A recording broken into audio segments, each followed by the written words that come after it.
Halo Sobat Dunia Seribu Besar, semoga Sobat selalu diberi kesehatan, panjang umur, dan rizki yang melimpah, amin. Sebelum masuk ke alur ceritanya, jangan lupa dukung channel ini ya dengan klik subscribe, like, komen, dan share, terima kasih. Mari kita lanjutkan perjalanan. Li Qiye. Aliran leluhur. Qiurong Wanshui berkata setelah mendengar Li Qiye, tidak mungkin, aliran leluhur tidak pernah membiarkan orang luar masuk. Saya mendengar bahwa bahkan sentimen pun tidak bisa masuk, jadi aliran itu pasti tidak akan membuka pintunya bagi orang luar. Li Qiye sambil menjawab sambil tersenyum, memang benar, aliran leluhur belum membuka pintunya bagi orang luar, tapi itu tergantung pada siapa dia. Orang yang tepat masih bisa masuk. Qiurong Wanshui memandang Li Qiye dan tetap diam saat dia mengikuti arus leluhur. Aliran leluhur adalah keturunan terkuat di Necropolis. Rumor mengatakan bahwa ia menguasai kota, tapi ini hanya rumor karena sangat sedikit orang yang pernah melihat sentimen dari keturunan-keturunan ini. Selain itu, ia belum pernah menunjukkan dirinya kepada dunia. Ada desas-desus yang menyatakan bahwa hantu setempat pun belum pernah melihat masternya sebelumnya, apalagi orang luar. Guru ini sangat misterius dan memilih untuk tetap tertutup. Di Necropolis, semua garis keturunan dan sekte menempati lokasi tertentu, dan masing-masing dari mereka menyambut orang luar selama mereka bersedia membayar yang Nightfish dalam jumlah yang tepat. Namun, aliran leluhur berbeda karena tetap tertutup bagi semua orang. Orang-orang percaya bahwa aliran leluhur menempati lokasi terbaik di Necropolis dan tanah ini berisi hutan harta karun legendaris. Ini termasuk hal yang paling berharga di Necropolis, Gunung Harta Karun. Karena keyakinan ini, banyak yang meragukan dari luar yang mencoba memasuki aliran leluhur melalui berbagai cara, namun tidak ada yang berhasil. Ada para muda jenius atau berani mendekati kematian yang kuat yang ingin menggunakan kekuatan murni untuk memasuki aliran leluhur. Kekhawatiran dari hal ini mudah diprediksi, mereka semua meninggal secara mengenaskan dan mayat mereka digantung di luar aliran leluhur sebagai peringatan kepada masyarakat.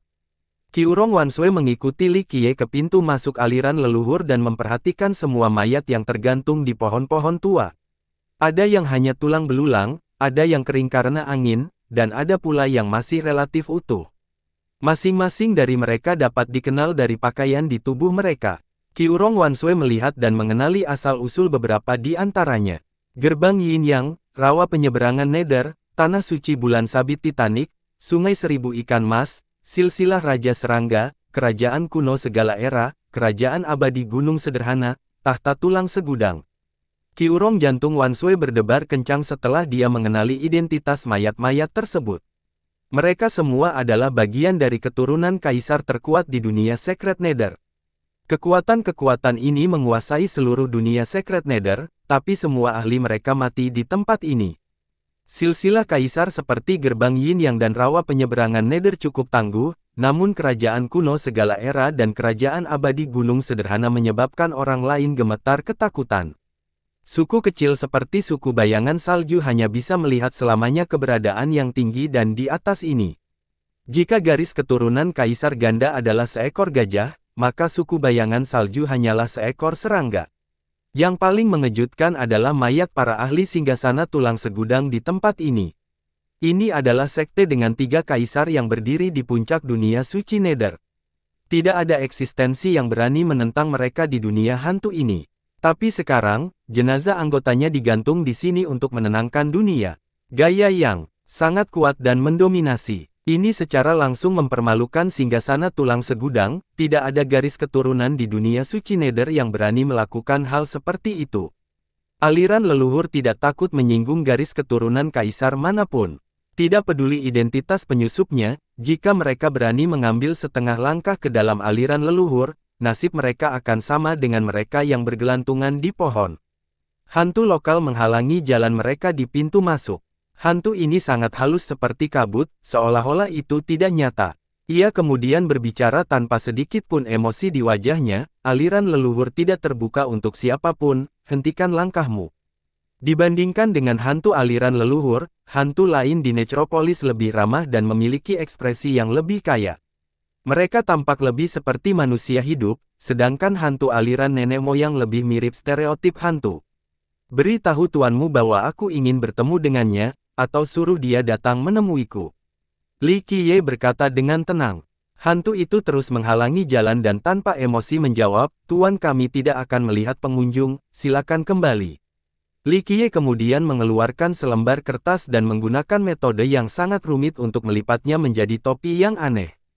Dia kemudian meletakkan topi itu di kepala hantu itu dan berkata, kenakan topi ini untuk menemui tuanmu dan katakan bahwa saya telah tiba. Hantu itu memandang Li Qiye dengan mata tak bernyawa seolah sedang menatap orang mati. Akhirnya, ia berbalik dan menghilang di pintu masuk. Itu tidak kembali bahkan setelah beberapa saat berlalu. Akankah Master Aliran Leluhur setuju untuk bertemu dengan kita? Qiurong Wanshui bertanya dengan gugup. Dibandingkan dengan kekhawatirannya, Li Qiye jauh lebih riang saat dia tersenyum dan menjawab, jangan khawatir, dia akan melihat kita. Benar saja, hantu yang pergi untuk memberitahukan lokomotif kembali sementara topi di kepalanya telah menghilang. Tuanku menyambutmu. Itu masih tanpa ekspresi seperti orang mati, atau lebih tepatnya hantu. Saat dia memimpin, Li Qiye mengikuti dengan santai sementara Qiurong Wanshui jauh lebih waspada. Begitu mereka masuk ke dalam aliran leluhur, Qiurong Wanshui tidak bisa mempercayai matanya sendiri, dia tidak mengira kalau dia masih berada di dalam Necropolis. Di depannya terdapat pemandangan megah dengan pegunungan dan sungai serta energi duniawi yang padat. Ini seperti tanah leluhur dari keturunan seorang kaisar, tempat ini dipenuhi obat-obatan raja seolah-olah itu adalah rumput pembohong. Pohon harta karun bergoyang tertiup angin seiring dengan aliran mata air suci. Tanah suci ini sungguh menakjubkan. Bahkan tanah leluhur dari keturunan kaisar pun tidak bisa lebih baik dari ini. Qiurong Wanshui cukup emosional ketika dia mencoba menerima semua ini. Bahkan dalam mimpi terliarnya pun dia tidak akan percaya bahwa ada tempat seperti itu di Necropolis. Ini adalah tanah suci untuk cocok ditanam, tempat yang diinginkan oleh semua petani. Dibandingkan dengan Qiurong Wanshui yang mengagumi lingkungan sekitar, Li Qiye hanya tersenyum dan menikmati pemandangan. Hantu itu memimpin kedua lurus ke depan.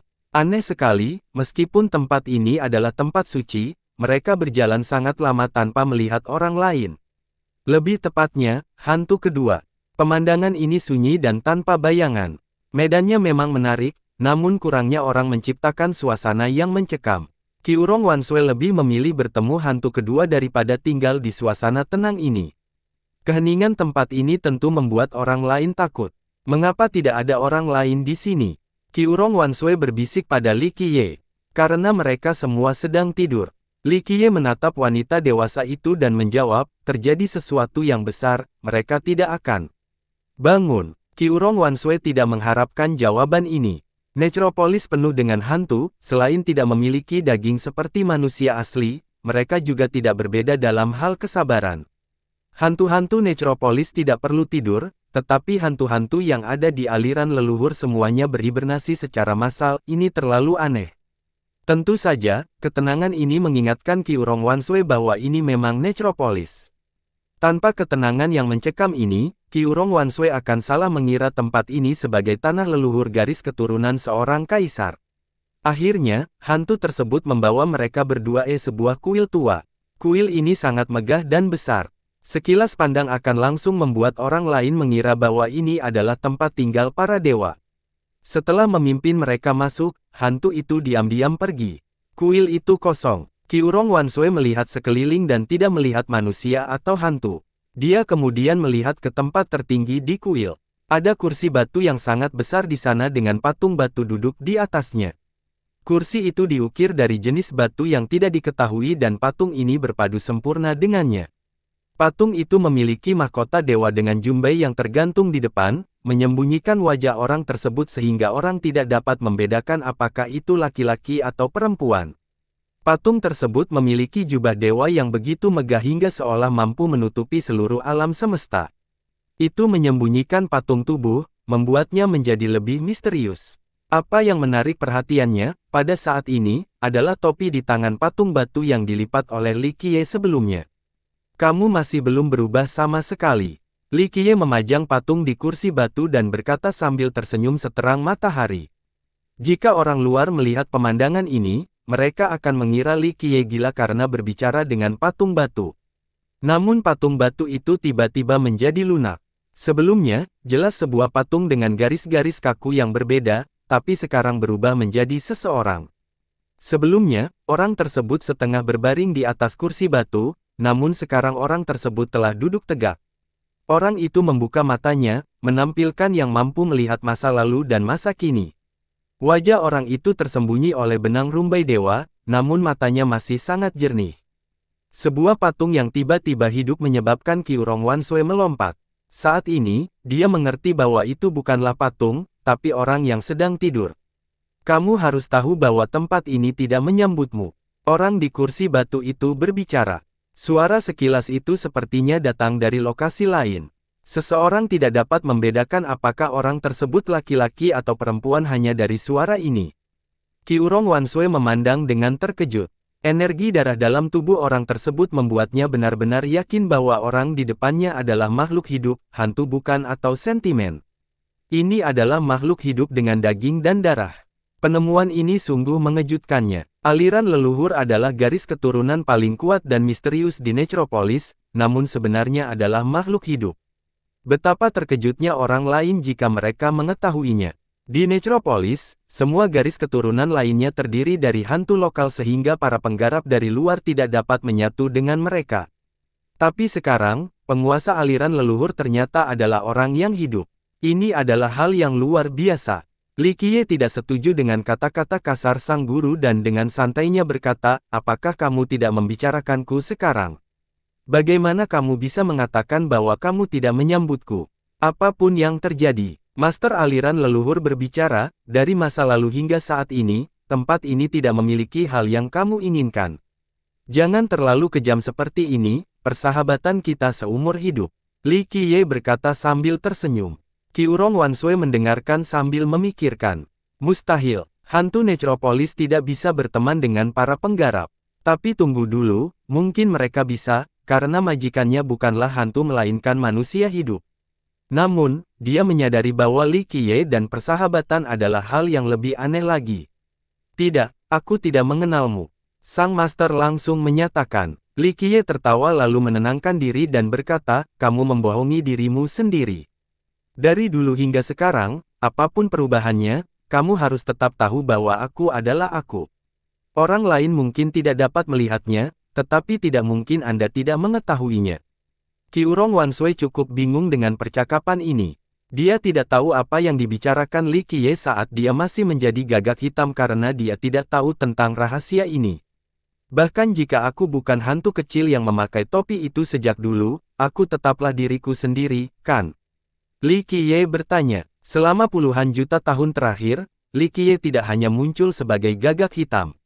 Dia sering menggunakan berbagai cara untuk berubah menjadi bentuk yang berbeda. Dia selalu menyembunyikan wajah aslinya dan jejaknya sepanjang sungai waktu.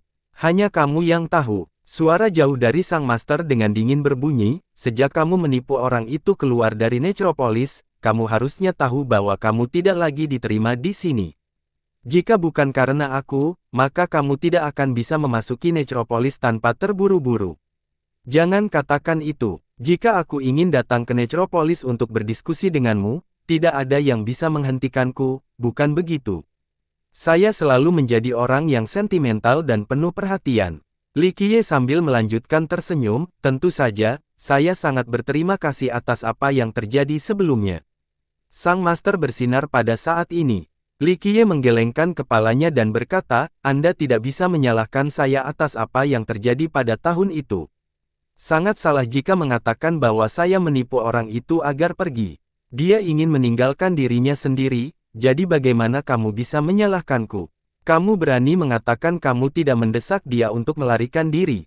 Tuannya bertanya, meskipun jenis kelamin orang tersebut tidak diketahui, jelas bahwa orang tersebut sangat kesal dengan Li Qiye. Baiklah, Li Qiye tersenyum kecut, bagaimana aku mengutarakan? Aku hanya berbicara tentang betapa menarik dan indahnya dunia luar. Itu saja, saya tidak melakukan hal lain. Tanpa bantuanmu, bagaimana dia bisa meninggalkan Necropolis? Apa yang ditanamkan orang-orang akan mempercayai kata-katamu? Tuan itu menjawab dengan nada jengkel terhadap Li Qiye. Baiklah, Li Qiye memaksakan diri untuk tersenyum lagi dan berkata, bagaimana aku harus mengatakan ini, itu benar-benar merupakan ciptaan yang hebat untuknya. Jika dia tidak mendapatkan ciptaan yang begitu hebat, maka tidak ada yang bisa membantu, bukan? Tapi dia melakukannya, jadi ini adalah kehendak langit. Yang saya lakukan hanyalah mengarahkan perahu mengikuti arus sungai. Lagi pula, apa yang terjadi setelahnya tidak ada batasannya denganku karena itu adalah usahanya sendiri. Li Qiye sambil melanjutkan tersenyum, saya tidak pernah melihatnya lagi setelah dia meninggalkan Necropolis. Pencapaiannya di masa depan hanya berarti bahwa dia pergi dari sini adalah kehendak surga, Anda harus setuju dengan ini. Qiurong Wanshui menjadi semakin tersesat.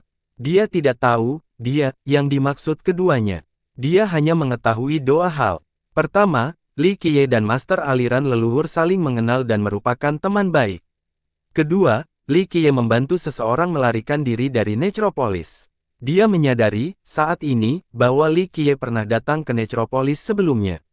Mungkin dia sudah lama tinggal di sini, jika tidak, dia tidak akan begitu dekat dengan Master Aliran Leluhur.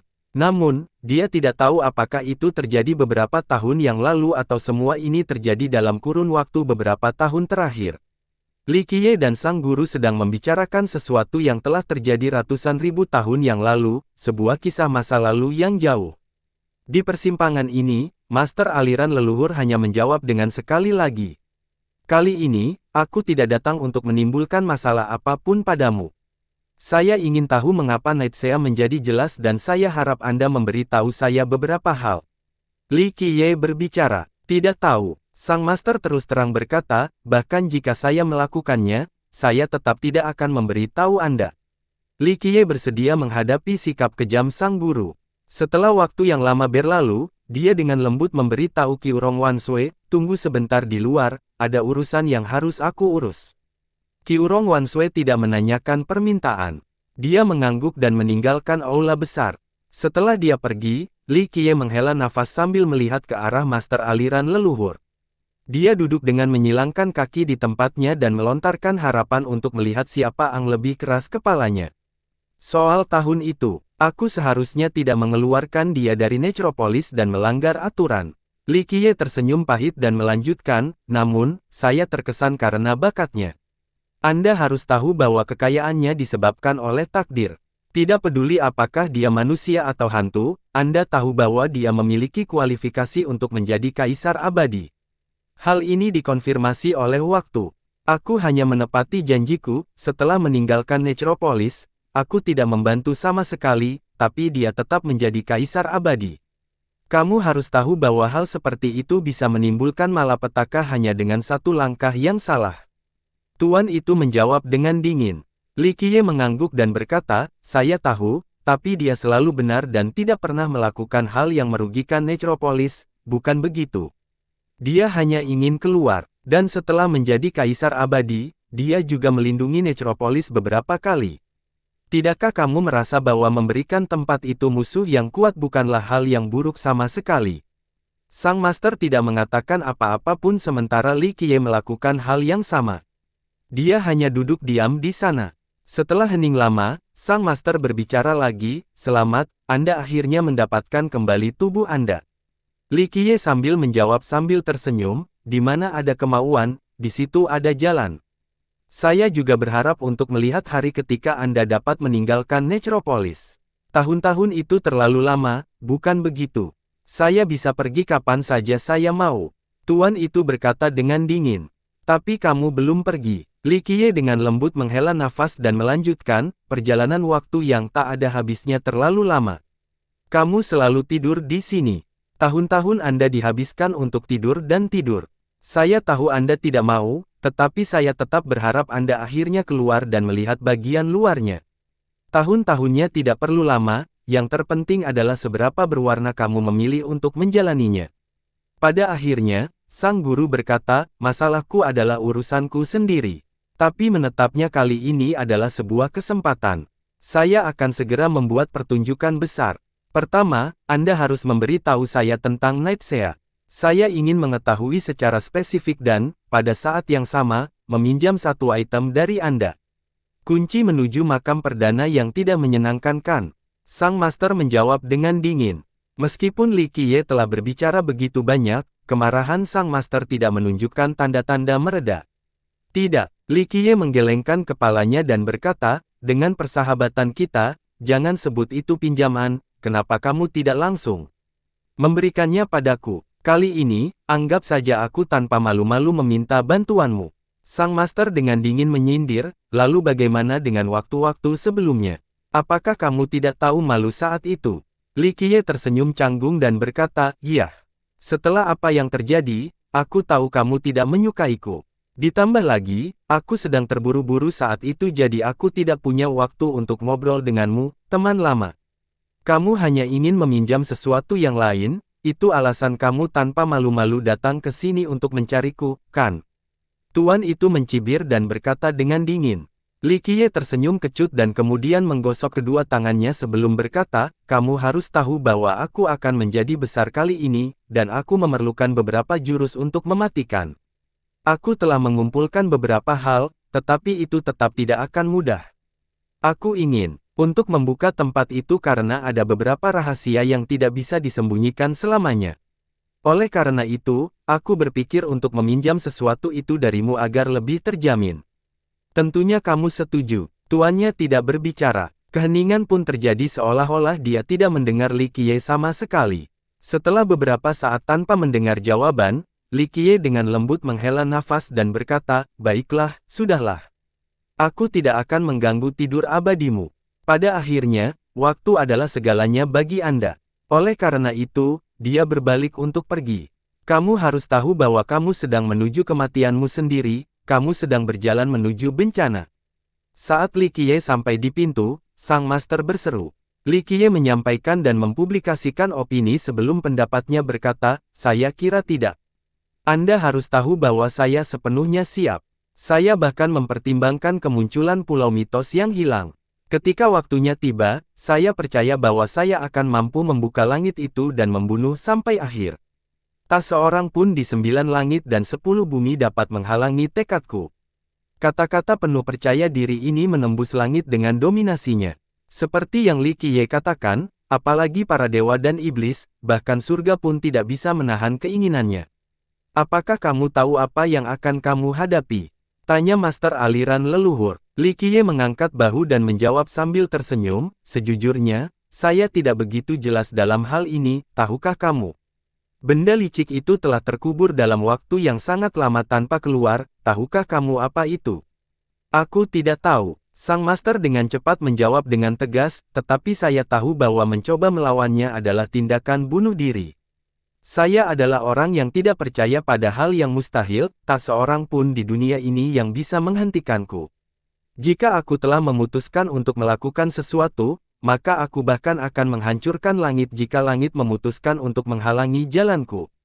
Saya tidak melakukan ini untuk siapapun, bukan untukku, bukan untukmu, bukan untuk apapun. Saya hanya ingin memecahkan misteri dan mengusir benda yang telah terkubur sejak dahulu kala. Li Qiye dengan tenang melanjutkan, saya akan memecahkan misteri ini. Saya memiliki kesabaran dan kepercayaan diri untuk melakukannya. Meski kata-katanya tenang, isi pidatonya cukup menggemparkan. Tuannya terdiam beberapa saat. Beberapa saat kemudian, sang master kemudian mengulurkan tangan seolah-olah dia sedang mengambil sesuatu dari Necropolis. Sang guru kemudian berkata dengan sikap dingin, ini adalah kunci menuju makam perdana yang tidak menyenangkan, ambillah. Terima kasih, ini akan menyelamatkanku dari masalah. Li Qiye menerima kuncinya. Benarkah? Sang guru sangat marah pada Li Qiye dan berkata dengan bertanya tajam, bukankah dulu kau sendiri selalu diizinkan? Saya pikir Anda tidak akan pernah datang meminta saya untuk itu. Li Qiye tertawa datar dan dengan canggung menjawab, ini adalah masa lalu jadi biarkan saja. Saya salah saat itu, meskipun Kaisar Abadi Mingdu benar-benar melakukan banyak hal untuk Necropolis dan merupakan pendukung kuatnya. Meskipun demikian, akulah yang keluar membawa dan memenuhi janji bahwa dia akan menjadi orang yang kuat, Kaisar Abadi yang kuat. Seluruh prosesnya jauh lebih lancar karena Anda mengizinkannya pergi. Tidak peduli apa, aku menghancurkan tatanan abadi Necropolis. Ini adalah kesalahanku, dan aku berterima kasih karena telah mengantarkan kami saat itu juga. Li Qiye dengan tulus meminta maaf kepada master aliran leluhur. Tuannya berbaur. Butuh beberapa saat sebelum sang master mengisikan nadanya, saya dapat membiarkan Anda meminjam benda itu, tetapi Anda perlu membantu saya dengan sesuatu. Kemarahan sang majikan sudah sedikit mereda. Li Qiye senang mendengarkan dan dengan cepat menjawab, katakan saja, saya akan membantu Anda dalam hal apapun. Ikut denganku. Tuan itu berbicara dengan dingin. Li Qiye mengikuti gurunya ke suatu tempat di mana sesuatu sedang ditanam. Setelah melihat benda ini, Li Qiye terkejut dan berseru, bagaimana kamu menemukan benda ini? Itu bukan urusanmu. Sang master berkata, saya ingin Anda membantu melampaui tahap sulit ini. Saya tahu bahwa Anda pernah memiliki Grand Cannon Dewa Alkimia.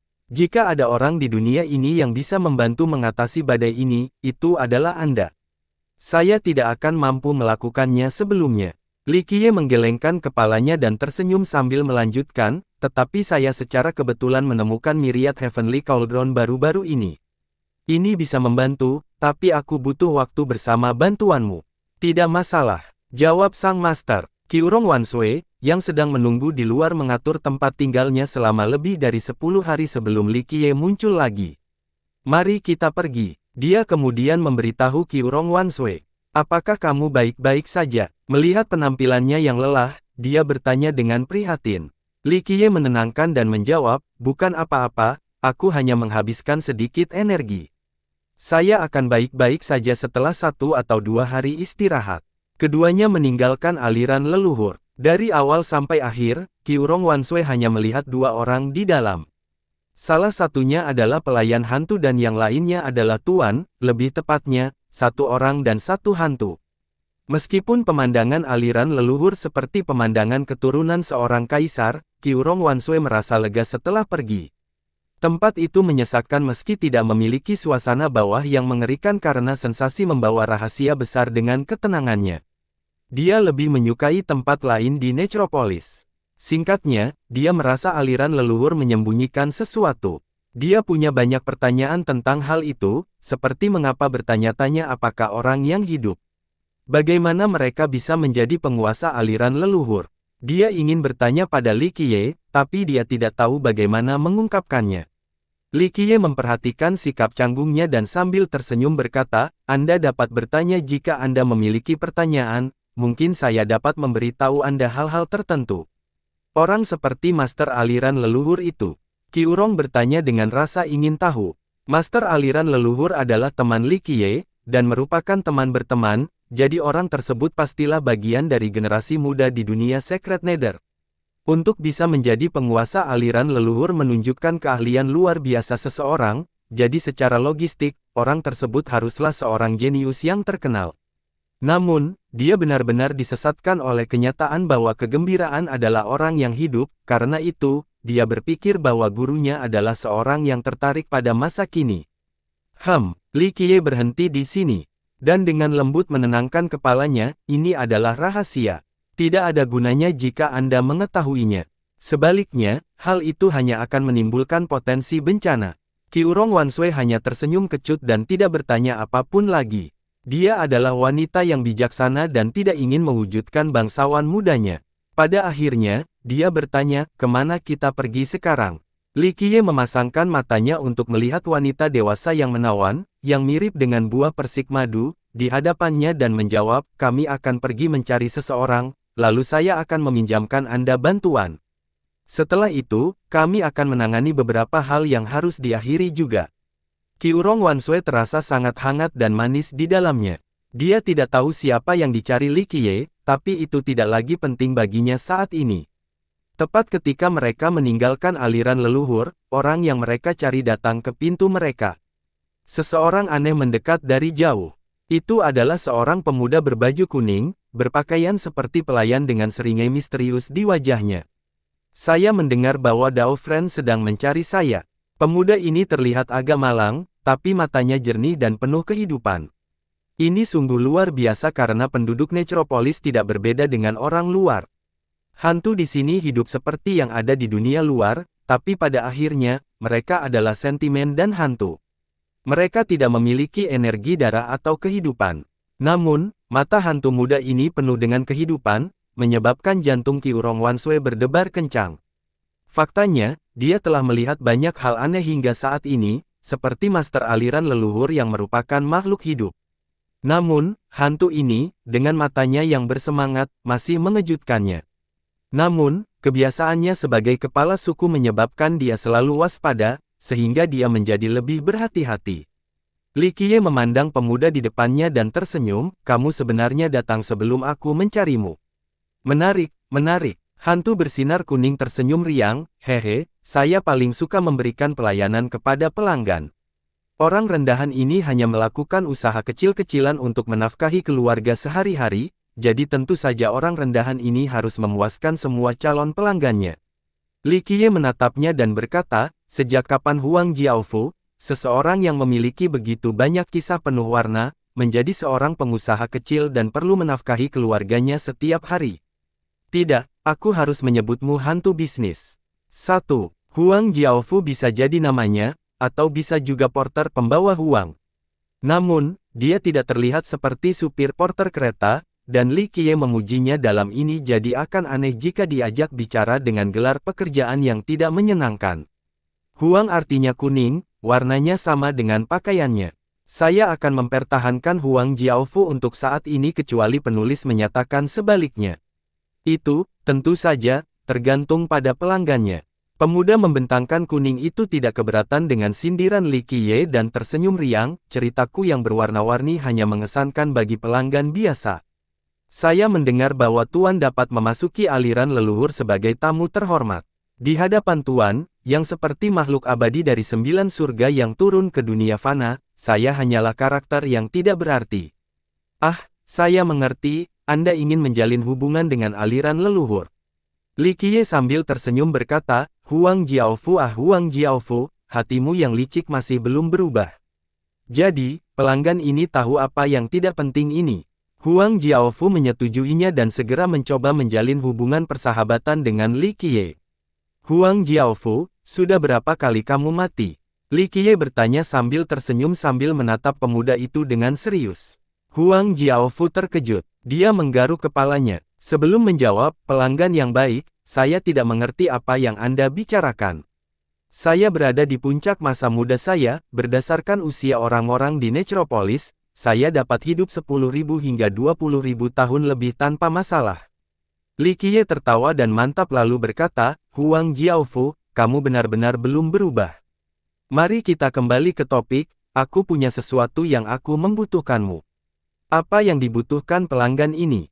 Saya jamin saya dapat memuaskan semua keinginan Anda atau menemukan apapun yang Anda butuhkan secara instan. Huang Jiaofu menjadi tenang dan segera menjawab.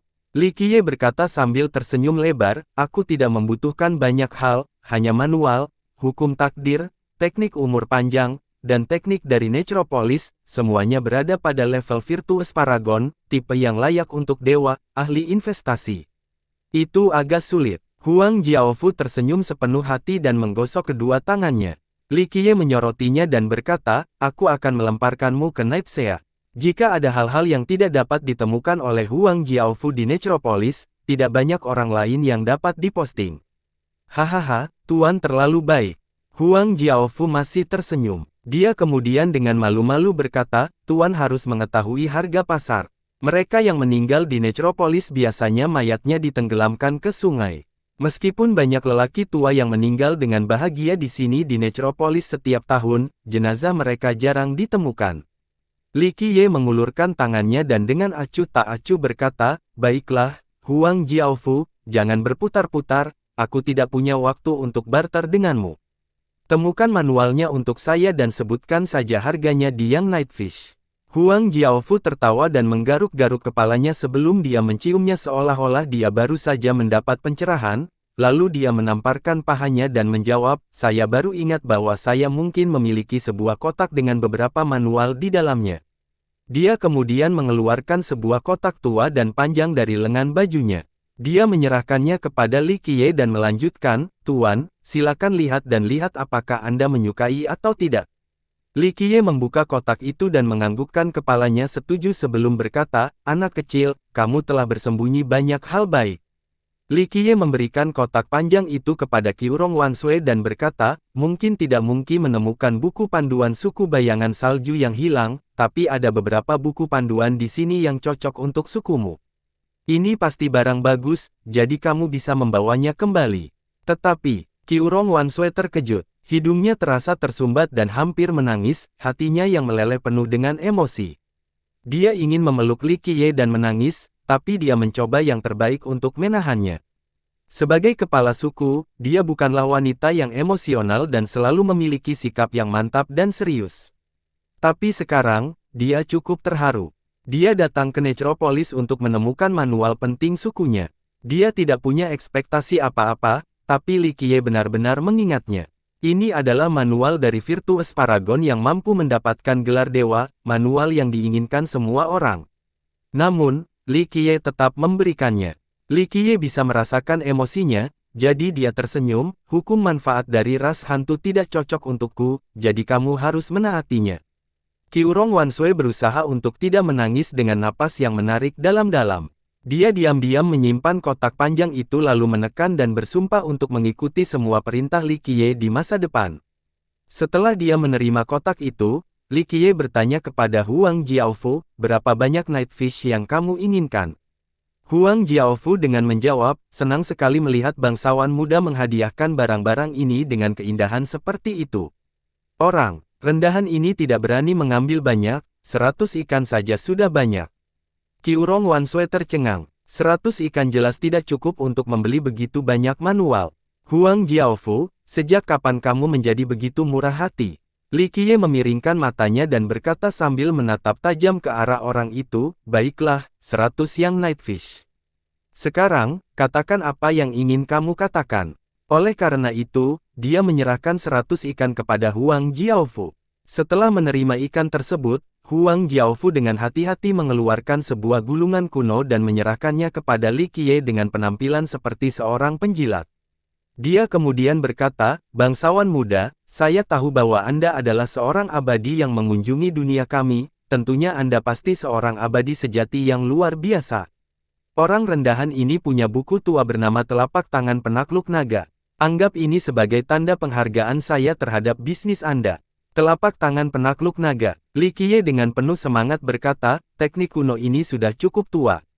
Saya ingat itu sudah lama tidak muncul. Ia bahkan mampu menghadiahkan garis keturunan kaisar. Huang Jiaofu segera tersenyum dan berkata, seperti kata pepatah, pemerah pipi untuk wanita cantik dan pedang untuk pahlawan hebat. Hanya karakter hebat seperti Tuan yang memenuhi syarat untuk memiliki teknik kuno ini, bukan begitu? Qiurong Wanshui cukup mengejutkan. Meskipun dia tidak tahu apa itu telapak tangan penakluk naga, kemampuannya untuk menggoda bahkan garis keturunan kaisar pun menunjukkan betapa berharganya telapak tangan tersebut. Dia mengerti bahwa Huang Jiaofu yang menjual manual kepada Li Qiye sebelumnya hanyalah permulaan untuk mengungkapkan niat yang baik. Huang Jiaofu Huang Jiaofu. Li Qiye menenangkan kepalanya dan berkata, jika aku mengingatnya dengan benar, kamu terkenal pelit, jadi mengapa tiba-tiba muncul kemurahan hati? Katakan saja, jangan berputar-putar bersamaku. Huang Jiaofu menimbulkan senyum canggung sambil menggosok kedua telapak tangan. Dia ragu-ragu untuk waktu yang lama sebelum berbicara, saya ingin meminta bantuan kepada Tuan. Saya ingin Tuan berbicara dengan dewa kuno aliran leluhur tentang, orang rendahan ini ingin meninggalkan Necropolis. Qiurong Wanshui terkejut, meninggalkan Necropolis. Ini adalah sesuatu yang mustahil. Sejak awal sejarah, tidak ada yang pernah mendengar hantu meninggalkan Necropolis kecuali satu kasus tertentu. Memohon pada guru aliran leluhur. Li Qiye melirik ke arahnya dan berkata, Huang Jiaofu, kamu harus tahu bahwa tidak ada seorang pun yang pernah meninggalkan Necropolis. Setidaknya, kalian tidak akan bisa. Tidak, Tuan, seseorang telah pergi sebelumnya. Huang Jiaofu dengan cepat menambahkan, dia berhasil pergi. Meskipun saya tidak terlalu jelas tentang detailnya, tampaknya dia akhirnya mendapat izin dari dewa leluhur. Qiurong Wanshui lalu melirik Li Qiye. Kembali ke aliran leluhur, sang master memang menyebutkan hal seperti itu tentang bagaimana Li Qiye menipu seseorang agar meninggalkan Necropolis. Ini berarti bangsawan mudanya telah berhasil membuat satu hantu meninggalkan kota. Namun, dia tidak tahu bahwa orang yang pergi di masa lalu bukanlah sebuah sentimen. Qiurong Wanshui tidak tahu apa yang terjadi antara Li Qiye dan pihak ketiga, tapi dia samar-samar merasa ada keretakan dalam hubungan mereka karena hal ini. Li Qiye memandangnya dan berkata, Huang Jiaofu, oh Huang Jiaofu, kamu benar-benar tidak menyerah. Kamu telah mati berkali-kali, tetapi kamu tetap tidak mau menyerah. Hahaha, orang rendahan ini tidak tahu apa yang dibicarakan Tuan. Huang Jiaofu menggaruk kepalanya seperti orang yang jujur namun bingung. Li Qiye membuka matanya dan berbicara dengan serius, Huang Jiaofu, kamu bukan manusia, kamu hanyalah seutas sentimen di dalam Necropolis. Begitu Anda meninggalkan kota, Anda akan berubah menjadi secepat belaka. Bahkan jika Master Aliran Leluhur mengizinkanmu pergi, kamu tetap tidak akan bisa meninggalkan tempat ini. Usahamu akan sia-sia. Huang Jiaofu menarik napas dalam-dalam dan dengan sungguh-sungguh berkata, Tuan, saya merasa bisa. Saya bisa merasakan kekuatan hidup saya dan menguatkan Necropolis. Mata Li Qiye menjadi serius saat dia memperlihatkan mata cerah Huang Jiaofu yang penuh kehidupan dan dengan serius bertanya, Huang Jiaofu, tubuhmu telah bermetamorfosis 8 kali, kan? Huang Jiaofu dengan malu-malu menggaruknya dan menjawab, saya tidak tahu apa yang Tuan bicarakan. Namun, aku merasakan kehidupan di dalam diriku, saya mungkin bisa meninggalkan Necropolis. Li Qiye diam-diam menatap Huang Jiaofu. Di masa lalu, Kaisar Abadi Mingdu telah meninggalkan Necropolis. Kenyataannya adalah Li Qiye juga memperhatikan Huang Jiaofu pada saat itu, namun dia berbeda dari Kaisar Abadi Mingdu. Faktanya, dia berbeda dari orang lain. Dengan waktu yang cukup, ia akan mampu melepaskan diri dari kepompongnya dan menjadi kupu-kupu. Namun, masalah ini tidak meratakannya. Melihat Li Qiye menjawab menyebabkan Huang Jiaofu dengan cemas menggosok tangannya dan berkata, Tuan, mohon menjadi perantara bagi orang rendahan ini. Terlepas dari apakah saya berhasil atau tidak, orang rendahan ini akan membalasnya, Pak. Orang rendahan ini tahu bahwa ada hutan harta karun di Necropolis, itu menyimpan benda suci legendaris. Selama Tuan memberikan beberapa kata untuk yang rendahan ini, maka yang rendahan ini akan memberi tahu Tuan tentang lokasinya. Qiurong Wanshui bergidik. Rumor selalu mengklaim bahwa ada benda suci di Necropolis, tapi tidak ada yang pernah mendengar ada orang yang benar-benar mendapatkan harta karun atau benda suci ini. Huang Jiaofu dengan jelas mengatakan yang sebenarnya saat ini. Huang Jiaofu, Huang Jiaofu, kamu terlalu meremehkanku. Li Qiye menghiburnya dan melanjutkan, jika aku menginginkan harta karun Necropolis, apalagi hutan harta karun ini, aku bahkan bisa mengambil seluruh gunung harta karun itu. Selama saya bersedia, tidak ada apapun di sini yang tidak dapat saya ambil. Anda tahu mengapa saya membawa orang itu keluar dari Necropolis tahun itu? Itu hanya karena saya menghargai bakatnya. Orang rendahan ini bodoh dan bingung. Huang Jiaofu bingung. Dia kemudian buru-buru menamparkan wajahnya sendiri dan berkata, orang rendahan ini seharusnya tidak mengukur hati seorang pria dengan standar kasar saya sendiri. Oke, Huang Jiaofu, berhentilah bertindak. Apakah kamu percaya bahwa aku tidak menyadari kemampuanmu? Li Qiye memegang tangannya dan berkata, orang rendahan ini hanya mengetahui bahwa Tuan adalah dewa sejati dari 9 surga dan akan memaafkan kesalahanku. Huang Jiaofu sekarang tahu bahwa dia telah menemukan orang yang tepat, jadi dia segera merayu Li Qiye, cintaku kamu bagaikan aliran sungai yang bergelombang dan tiada akhir, seperti. Hentikan sunjunganmu. Li Qiye mengulurkan tangannya untuk menghentikan sikap menjilat Huang Jiaofu. Huang Jiaofu memaksakan senyum palsu dan menggosok kedua tangannya sambil menatap Li Qiye dengan hati-hati, menunggu penjelasannya. Li Qiye menjawab. Dia tahu bahwa masalah ini melanggar aturan Necropolis. Meskipun Huang Jiaofu berbeda dari Kaisar Abadi Mingdu, pada akhirnya, ini bukanlah sesuatu yang bermanfaat bagi Necropolis. Melihat mata Huang Jiaofu yang cerah, Li Qiye menghela nafas dengan lembut. Huang Jiaofu memang merupakan benih yang hebat terlepas dari apakah dia manusia yang gigih atau hantu yang gigih. Pada akhirnya, Li Qiye akhirnya setuju, saya akan pergi dan berbicara dengan Master Aliran Leluhur, tetapi tidak. Sekarang, setelah urusanku selesai, aku akan menjadi perantara untukmu. Tahun itu, dia membantu Kaisar Abadi Mingdu, jadi sekarang, dia juga akan membantu Huang Jiaofu. Huang Jiaofu mengatupkan kedua tangannya dengan penuh semangat dan membungkuk, "Terima kasih, Tuan. Terlepas dari kesuksesan atau tidaknya saya akan selalu mengingat kebaikan Tuan selama sisa hidup saya." Li Qiye mengulurkan tangannya dan berkata, "Lupakan saja, ini juga takdir. Aku akan memohon padamu setelah aku menyelesaikan urusanku sendiri. Berhasil atau tidaknya Anda, itu tergantung pada keberuntungan Anda sendiri. Saya sangat puas dengan kesediaan Tuan untuk menjadi perantara dan tidak akan pernah berani memaafkan kebaikan Anda." Dia kemudian dengan cepat menambahkan, "Kemana Tuan ingin pergi? Jika berada di dalam Necropolis, maka orang rendahan ini siap menjadi sapi dan kudamu, orang rendahan ini akan melakukan yang terbaik untukmu."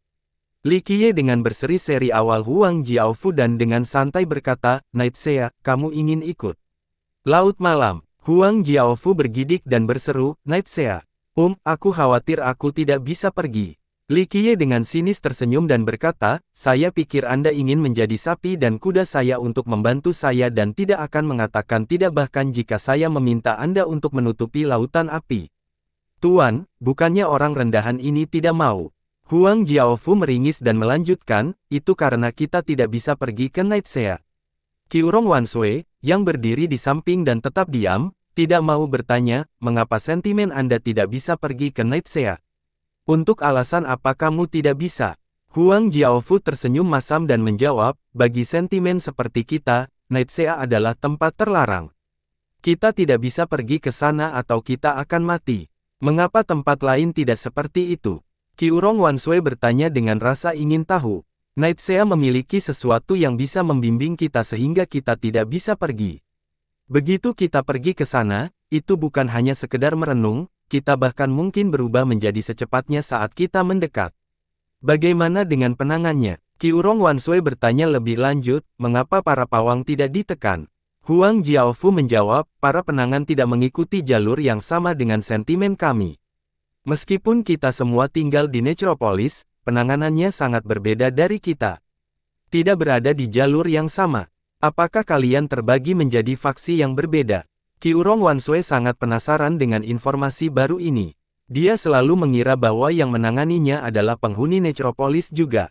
"Saya tidak dapat mengatakannya." Huang Jiaofu menenangkan dan menjawab, "Meskipun orang rendahan ini mengetahui satu atau dua hal, saya tidak dapat memberitahu Anda, Nyonya, mohon maafkan saya." Dipanggil Nyonya, menyebabkan Qiurong Wanshui langsung merasa panas dan memerah. Dia diam-diam melirik bangsawan mudanya, tapi dia masih tidak terganggu. Jangan berharap dia. Huang Jiaofu memang tahu banyak, tapi jika dia berani mengutarakan, aliran leluhur akan melanjutkannya. Li Qiye kecewa dan tersenyum. "Tuan sepenuhnya, bukannya orang rendahan ini tidak mau bicara, itu karena ini adalah aturan Necropolis." Huang Jiaofu menggaruk kepalanya dan berkata, "Meskipun orang rendahan ini ingin melayani Tuan, saya tidak bisa pergi ke Naitsea." "Tidak apa-apa, aku hanya menggodamu." Li Qiye membungkus lengan bajunya dan berkata, "Lagi pula, kamu tidak dapat membantu di tempat yang ingin saya kunjungi. Tunggu saja kabarku, aku akan segera puas jika itu menguntungkan." Huang Jiaofu membungkuk lagi dengan rasa terima kasih dan akhirnya pergi. "Bangsawan muda, untuk apa kita pergi ke Naitsea?" Setelah dia pergi, Qiurong Wanshui bertanya dengan tenang. "Untuk melihatnya." Li Qiye memandang ke arah pemandangan kota sambil berpikir dengan tenang. Qiurong Wanshui merasa Li Qiye sedang memikirkan sesuatu. Meskipun dia tidak mengetahui detail pastinya, dia akan mengikuti diam-diam apapun yang terjadi. Li Qiye kemudian dengan emosional menyatakan, "Mari kita pergi ke Naitsea." Dia sudah mendapatkan kunci makam perdana yang tidak menyenangkan sehingga dia bisa masuk kapan saja, tapi dia ingin melihat Naitsea terlebih dahulu. Master aliran leluhur mempunyai terlalu banyak batasan. Ada hal-hal tertentu yang harus diwaspadai oleh sang master, pelindung Necropolis. Ketika beberapa masalah menjadi tidak terkendali, beberapa makhluk jahat dan jahat akan muncul. Meskipun sang master berpikir diam ketika harus mengambil tindakan, Li Qiye tidak melakukannya sekalipun. Dia akan melakukan beberapa hal menggantikan listrik. Qiurong Wanshui mengikuti Li Qiye ke Naitsea, tapi sepertinya dia tidak terburu-buru. Dia melangkah dengan lambat dan bahkan sedikit memahami. Dia tahu bahwa dia sedang berpikir keras. Pada saat mereka mencapai Naitsea, banyak pembudidaya lainnya juga melakukan konstruksi ke sini. Saat ini, banyak kemitraan muda hadir di Necropolis, jumlahnya lebih dari 10 kali lipat dari jumlah biasanya. Para pembudidaya muda ini tampak terburu-buru seolah-olah sesuatu yang besar telah terjadi. Qiurong Wanshui berpikir bahwa ini adalah hal yang biasa karena pencerahan Night Sea memang merupakan peristiwa yang sangat penting. Dia memperhatikan para aktivis muda dengan tergesa-gesa dan mengenali identitas beberapa dari mereka, dan berbicara dengan terkejut, awan jauh, ladang berkabut, sungai hijau. Orang-orang dari kekuatan besar dari semua domain telah tiba. Ini tidak terlalu mengejutkan. Sebuah peristiwa menakjubkan telah terjadi. Tunggu saja dan lihat kapan makam perdana yang tidak menyenangkan dibuka. Pada saat itu, belum lagi kekuatan besar dari seluruh dunia, bahkan orang tua dari domain leluhur tidak akan bisa diam. Li Qiye menjawab dengan enteng. Bahkan para dewa dari domain leluhur akan turun. Qiurong Wanshui menarik napas dalam-dalam dan mendesah. Dewa-dewa, Li Qiye tertawa bahak dan menggelengkan kepalanya lalu berkata, menurutmu mereka memenuhi syarat untuk disebut dewa? Saya tidak menyangkal bahwa beberapa kakek tua itu benar-benar memiliki kekuatan untuk gelar dewa, tetapi mereka bukanlah dewa, mereka hanya hantu. Qiurong Wanshui bergidik dan berbisik, bangsawan muda, kamu tidak bisa mengucapkan kata-kata seperti itu dengan sembarangan. Domain leluhur memiliki status yang tak tertandingi di dunia suci Nether. Jika kata-kata ini didengar, saya khawatir Anda akan menjadi musuh masyarakat seluruh ras hantu. Jangan khawatir, mereka hanyalah sekelompok setan dan monster. Saya tidak terlalu peduli pada mereka. Haha, aku selamanya sampai hal-hal mengerikan yang menunggu kuburan itu keluar. Li Qiye berkata dengan tenang. Qiurong Wanshui hanya menghela nafas dengan lembut dan berhenti menasihati Li Qiye. Namun kemudian, rasa penasarannya tiba-tiba terguncang, domain leluhur mungkin tidak akan turun. Saya mendengar bahwa itu dibuka belum lama ini sehingga tidak akan turun selama beberapa puluh tahun lagi. Peluangnya masih ada. Li Qiye berkata, percayalah, pada saat itu, beberapa orang tidak akan bisa duduk diam tanpa menjadi gila. Qiurong Wanshui bergidik. Para dewa dari wilayah leluhur turun, pemandangan megah seperti apa yang akan terjadi. Rumor mengatakan bahwa pada tahun itu, untuk merekrut Chan yang sebagai keturunan mereka, domain leluhur hanya mengirimkan satu orang. Suku hantu yang tak terhitung jumlahnya datang menyambutnya, termasuk orang-orang dari keturunan kaisar. Bahkan tahta tulang segudang mengirim seseorang untuk resepsi mereka. Jantungnya mulai berdetak lebih cepat memikirkan turunnya para dewa. Mungkin seperti yang dikatakan Li Qiye, masalah ini benar-benar menembus langit. Dia tidak tahu apa yang akan terjadi, tapi dia mengerti bahwa perkembangan besar ini akan membawa perubahan yang tak terelakkan. Faktanya, ketika keduanya berada di dalam aliran leluhur, sebuah pesan telah menyebar ke seluruh dunia. Berita tentang Night Sea menjadi jelas dengan cepat menyebar ke seluruh Necropolis hingga semua kekuatan besar di perbatasan Nether. Dan dalam waktu belasan hari, berita tersebut menyebar ke seluruh dunia suci Nether. Berita ini terlalu mengejutkan. Banyak orang yang tidak setuju membuka gerbang untuk melintasi dataran guna mengirimkan berita ini ke sekte mereka secepat mungkin. Banyak ketua sekte dan raja kerajaan yang terkejut dengan berita ini dan segera memanggil para tetua mereka untuk berkumpul. Bahkan para abadi, leluhur, dan master legendaris yang pemakaman di bawah tanah juga tercengang mendengar berita ini. Night Sea sudah cerah. Seorang leluhur bertanya dengan tidak percaya. Bahkan catatan paling awal menyatakan bahwa Night Sea selalu berwarna hitam seperti tinta. Ini adalah tempat yang tidak menyenangkan bahkan mengubur para virtues paragon. Apa yang menyebabkan air menjadi jernih dan tidak lagi menenggelamkan orang hanya dalam satu malam? Pakaian dalam tua yang bersembunyi di bawah tanah merasa terganggu. Bahkan nenek moyang dari kekuatan besar tidak keberatan membuka segel mereka untuk mengetahui informasi lebih lanjut. Spekulasi yang tak terhitung jumlahnya menyebar luas. Hanya dalam waktu singkat, segala macam rumor bermunculan. Bahkan ada yang mengatakan bahwa dunia akan berubah. Spekulasi semacam ini bukannya tanpa alasan. Belum lama ini, hari tiba-tiba menjadi gelap dan pulau mitos yang hilang menghilang seketika.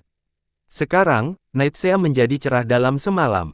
Peristiwa menggemparkan yang terjadi satu demi satu kemungkinan besar bukan suatu kebetulan. Hal ini menimbulkan banyak spekulasi imajinatif. Banyak leluhur dari negara-negara besar merasa bahwa sesuatu yang besar akan terjadi. Mungkinkah makam perdana yang tidak menyenangkan akan segera dibuka? Seorang leluhur menebak setelah mendengar tentang Nightsea yang jernih, atau apakah seseorang akan berhasil menemukan kuncinya dalam generasi ini? Bukan hanya satu atau dua orang yang berpikiran seperti ini. Banyak orang yang tidak pernah mati dan nenek moyang percaya bahwa ada kemungkinan besar kuburan akan terbuka. Beberapa negara besar sangat gembira dengan gagasan ini, bahkan banyak yang mengirim murid muda ke Necropolis untuk pertama kalinya.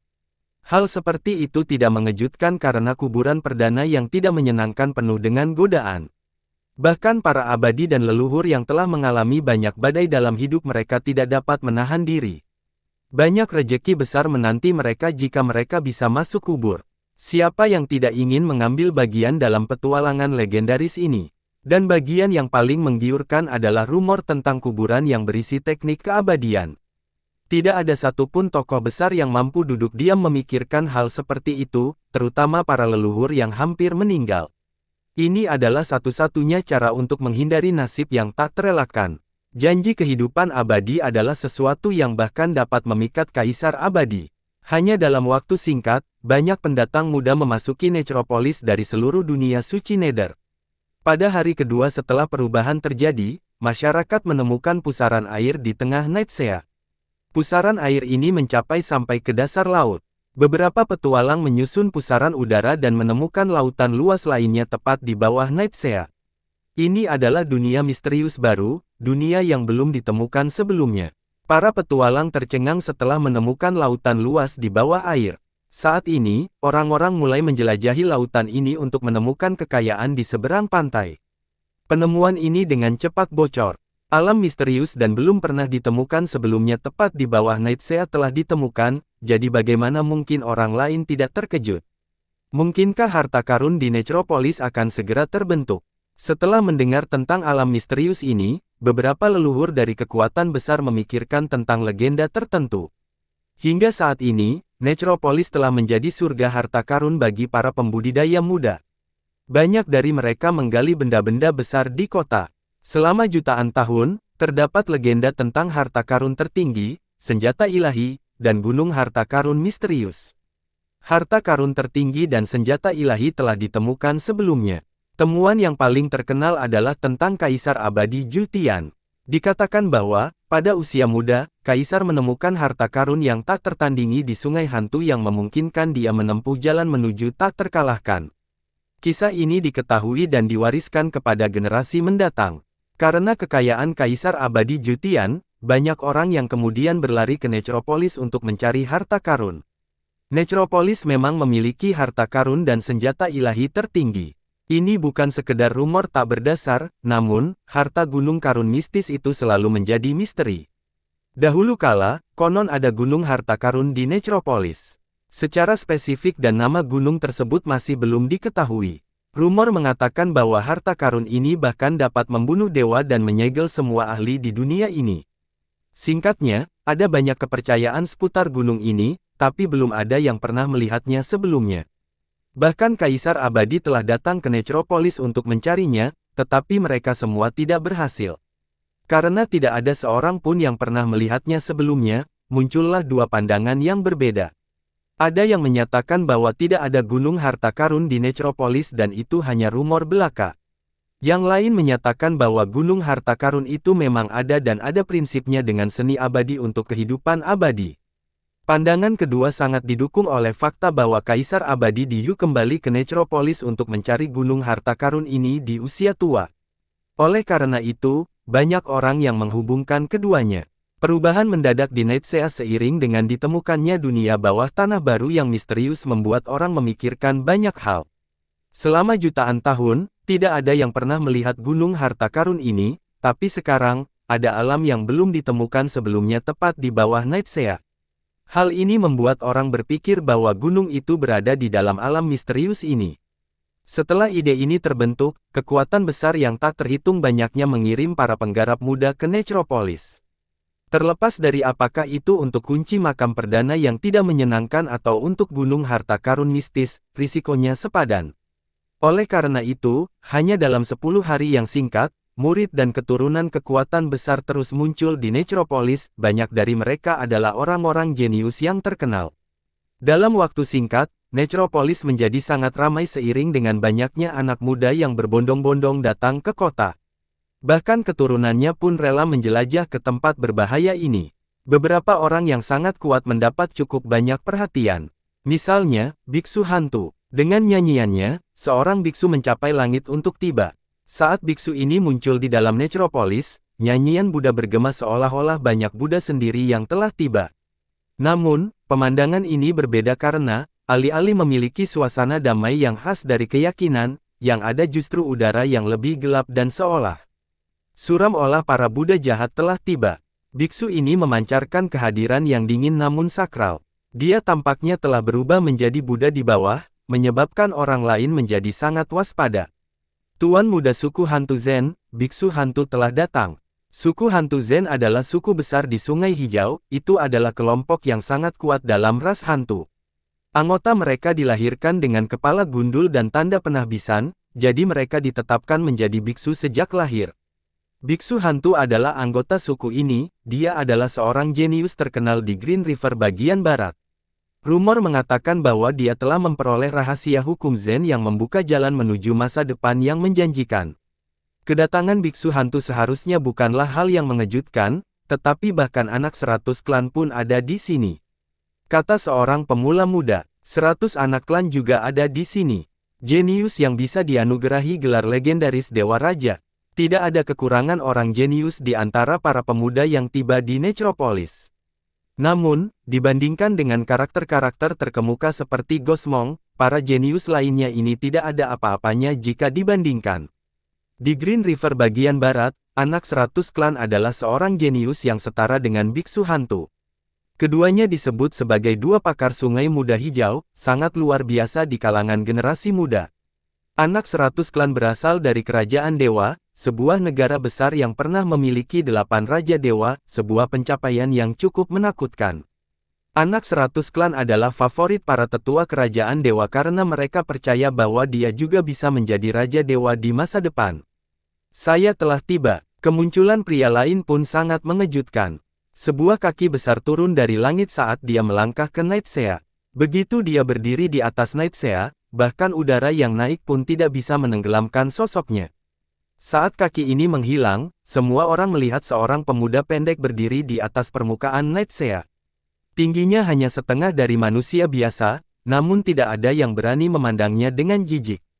Tubuh pemuda pendek ini dipenuhi otot, penuh kekuatan seolah tangan kosongnya mampu mencabik-cabik naga dan harimau. Aspek paling khas dari pemuda ini adalah nyala api ilahi yang menyala di mata yang terjalin untuk menciptakan hukum universal. Kekuatan Grand Dao sangat menakutkan seperti deru ombak pasang, menyebabkan penonton bergidik.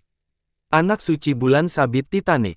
Banyak anak muda yang menarik napas dalam-dalam dan berseru setelah melihat pemuda berperawakan rendah hati ini. Meski bertubuh kecil, tidak ada yang berani meremehkannya.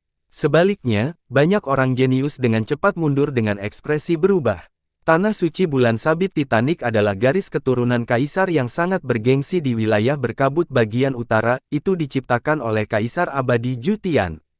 Meskipun gelar kaisar adalah Titanic Crescent, kenyataannya kaisar itu sangat pendek karena dia berasal dari suku kurcaci. Pernah ada orang yang menyebut suku hantunya sebagai hantu paku berukuran 3 inci. Namun, setelah Kaisar Abadi Jutian memikul kehendak surga, tidak ada lagi yang berani menyebut anggota sukunya sebagai paku 3 inci. Meskipun Titanic Crescent Saint Child masih kecil, dia adalah keturunan langsung dari kaisar dan anak suci dari tanah suci. Dia terkenal kejam dan banyak yang mati di tangannya. Kedatangan garis keturunan kaisar menyebabkan suasana di Necropolis menjadi cukup tegang.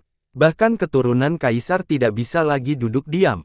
Hal ini membuat banyak orang mengira bahwa gunung harta karun itu benar-benar akan segera muncul. Karena hal ini, banyak orang khawatir yang dengan ceroboh membawanya ke lautan di bawah Nightsea untuk mencapai pantai di sisi lain. Namun, di tengah keputusasaan mereka dihalangi sebelum mencapai pantai. Pemandangan di depan mereka benar-benar mengejutkan mereka. Mereka terpaksa berhenti tanpa bisa berenang lebih jauh, apalagi sampai ke bibir pantai. Sementara itu, Li Qiye dan Qiurong Wanshui menghabiskan banyak waktu di aliran leluhur sehingga mereka termasuk dalam kelompok pengirim yang terlambat tiba di Nightsea. Qiurong Wanshui tidak dapat mempercayai matanya begitu dia melihat pemandangan itu. Mereka telah menangkap ikan di tempat ini selama sebulan sehingga dia terbiasa dengan laut yang hitam seperti tinta. Tapi sekarang, ombak laut biru menerpa pantai dengan air yang jernih dan murni. Ini adalah habitat sempurna bagi ikan dan burung. Nightsea yang dulunya membuat orang lain berhati-hati kini menjadi lokasi yang indah. Apa yang membuat Nightsea menjadi seperti ini? Qiurong Wanshui tidak bisa menahan diri untuk tidak memaksakan diri. Li Qiye melihat ke arah yang jauh di luar Nightsea. Dia telah mendengar tentang pusaran udara dan tahu lebih banyak dari orang lain mengenai alam misterius di bawah. Ketua, saudara Li, kita sudah sampai. Mereka tiba-tiba mendengar teriakan gembira. Sekelompok orang sedang melakukan sinkronisasi tangan dan berlari mendekati mereka berdua. Keenam orang ini adalah kelompok Peng Zhuang. Mereka berkumpul di sekitar pantai dan melihat Li Qiye dan Qiurong Wanshui sehingga mereka dengan penuh semangat mendekat. Ketua, saudara Li, kalian akhirnya sampai di sini. Kami telah menunggu begitu lama. Peng Zhuang dengan gembira berbicara. Dengan semua cahaya harta karun yang tersimpan di sekitar kalian semua, tampaknya kalian telah mendapatkan panen yang layak. Li Qiye memandang mereka dan tersenyum. Peng Zhuang menggaruk kepalanya dan dengan gembira menjawab, itu semua karena saudara Li membimbing kami ke tempat yang tepat. Hehe, yang Nightfish memang luar biasa. Jangan kurang terbuka, panggil dia sebagai bangsawan muda. Qiurong Wanshui memandang ke arah para pemuda dan berkata dengan serius, Li bangsawan muda adalah seorang dermawan yang hebat bagi suku kami. Jangan mengucapkan tidak sopan mulai sekarang, mengerti? Mereka berenam menatap Li Qiye. Mereka tidak tahu apa yang telah dia lakukan, tetapi mereka tidak berani menentang kata-kata kepala suku sehingga mereka segera mengubah sikap mereka. Yang Nobel, pusaran air yang ke dasar laut telah muncul di Nightsea. Di bawahnya ada lautan yang luas, saya mendengar bahwa ini adalah dunia yang sangat misterius. Saya juga mendengar bahwa gunung harta karun mungkin akan muncul dari sana, haruskah kita bertualang untuk memeriksanya? Peng Zhuang bertanya dengan penuh semangat. Mereka berenam ingin pergi lebih cepat, namun budidaya mereka terlalu lemah sehingga mereka tidak berani mengambil tindakan sembarangan. Mereka berlama-lama di sekitar Nightsea untuk menunggu pemimpin mereka sebelum melakukan hal lain. Li Qiye hanya tersenyum tanpa menjawab. Dia pergi ke tepi pantai dan meneguk segenggam air lalu meminumnya. Rumput sumber segudang dewa, pohon jahat yang menundukkan dewa, air tak tertandingi yang mempelajari surga, darah bersemangat 100 dao. Li Qiye menikmati rasa laut dan menjadi sangat menyentuh. Beberapa hal di dalam air ini sungguh luar biasa. Keenam pemuda itu baik-baik saja setelah mendengar Li Qiye menyebutkan beberapa hal yang belum pernah mereka dengar sebelumnya, namun Qiurong Wanshui cukup mengejutkan. Semua nama itu adalah benda abadi tertinggi, masing-masing dari mereka sangat langka di dunia ini. Dia belum pernah melihat mereka sebelumnya karena mereka benar-benar berada di luar jangkauannya. Dia mendengus saat mendengarkan Li Qiye saat dia memanggil setiap item. Mengapa air Nightsea mengandung hal-hal ini? Dan juga daun muda, dari pohon dunia. Pada akhirnya, Li Qiye mendecakkan lidahnya dan menghendaki, ya ampun, kaki Im benar-benar patah di sini. Semua hal ini memerlukan beberapa generasi untuk dikumpulkan. Bahkan Kaisar Abadi tidak akan bisa mengumpulkan semuanya hanya dalam satu. Setelah melihat daun muda pohon dunia di udara, Li Qiye segera mengetahui siapa yang melakukannya. Dia punya cukup akan hal ini sebelumnya, tapi sekarang dia yakin Im telah mengambil tindakan. Yang Nobel mengatakan bahwa Nightsea menjadi jernih ada dasarnya dengan Im. Qiurong Wanshui bertanya secara emosional. Im yang melakukannya. Oh Im, kamu masih belum menyerah, ini bunuh diri. Li Qiye menganggukkan kepalanya dan berseru. Kemudian, dia menatap ke laut dan bertanya, kita harus menemukan Im dulu. Kelompok muda itu tidak tahu siapa Im itu, tapi mereka sangat gembira setelah mendengar Li Qiye berkata bahwa dia ingin pergi ke lautan bawah tanah. Peng Zhuang dengan epat bertanya, apakah kita mulai sekarang? Kita harus bersiap dulu. Satu-satunya murid perempuan berbicara, selama belasan hari terakhir, banyak orang masuk ke dalam, termasuk keturunan dari kekuatan besar. Saya mendengar bahwa beberapa pertempuran besar terjadi dan banyak yang terbunuh. Ya, tidak hanya para jenius seperti anak emas, biksu hantu, dan anak 100 klan yang datang, tetapi bahkan anak suci bulan sabit Titanic dan anak jahat serangga hantu juga datang. Mereka adalah keturunan dari garis keturunan kaisar dan bahkan merupakan keturunan langsung dari kaisar abadi. Saya mendengar bahwa mereka hampir tidak ada duanya. Seorang murid yang berbeda menambahkan. Peng Zhuang mengangguk setuju sebelum berkata, benar. Ya ampun, anak jahat serangga hantu sangat menakutkan, bahkan lebih menakutkan daripada hantu. Aku bahkan tidak berani melihat wajahnya lagi. Jangan menimbulkan masalah lagi bagi bangsawan muda. Saat ini, Necropolis sangat berbahaya dan tidak dapat diprediksi. Kalian harus meninggalkan Necropolis terlebih dahulu dan bertemu dengan kelompok Penatuazi. Li Qiye mengangguk dan menambahkan, ketua Anda benar. Kalian tidak boleh pergi ke tempat seperti itu. Saya tidak dapat menjamin keselamatan Anda karena ini bahkan lebih berbahaya daripada Nightsea di masa lalu. Bangsawan muda akan melakukan sesuatu yang penting, jadi kami tidak bisa menjadikan kalian semua sebagai pengalih perhatiannya. Pergi sekarang. Qi Urong Wanshui tahu bahwa masalahnya sangat serius. Dia tidak ingin melihat bangsawan mudanya terganggu oleh para pemuda dan mati di Necropolis. Keenamnya sangat ingin melihat-lihat, tetapi mereka juga memahami betapa parahnya situasi. Setelah mendengar pemimpin mereka dan bangsawan muda Li meminta mereka kembali, mereka tidak berani bertanya lagi. Ketua dan bangsawan muda dapat yakin, kami akan meninggalkan Necropolis dan segera bertemu dengan Penatuazi. Peng Zhuang buru-buru berbicara. Li Qiye mengangguk dan berkata, pergilah, meninggalkan Necropolis mungkin adalah hal yang baik. Saat ini kita sedang menghadapi badai, namun cepat atau lambat, situasi akan berubah. Kalian tidak aman di sini. Mereka berenam tahu bahwa mereka terlalu lemah. Belum lagi para jenius, ada kesenjangan besar antara mereka dan murid biasa dari kekuatan besar. Mereka dengan patuh mendengarkan pemimpin mereka dan Li Qiye. Li Qiye menatap Nightsea dan tahu bahwa dia tidak dapat menunda hal ini lebih jauh lagi sehingga dia berkata kepada Qi Urong Wanshui, kita harus pergi, kuharap kita bisa mengejar Im. Dia segera mengikuti kepusaran udara di pusat Nightsea. Menyaksikan mereka berdua pergi membuat kelompok muda beranggotakan 6 orang itu saling melirik. Seorang murid berbicara, apakah kalian merasakan sesuatu?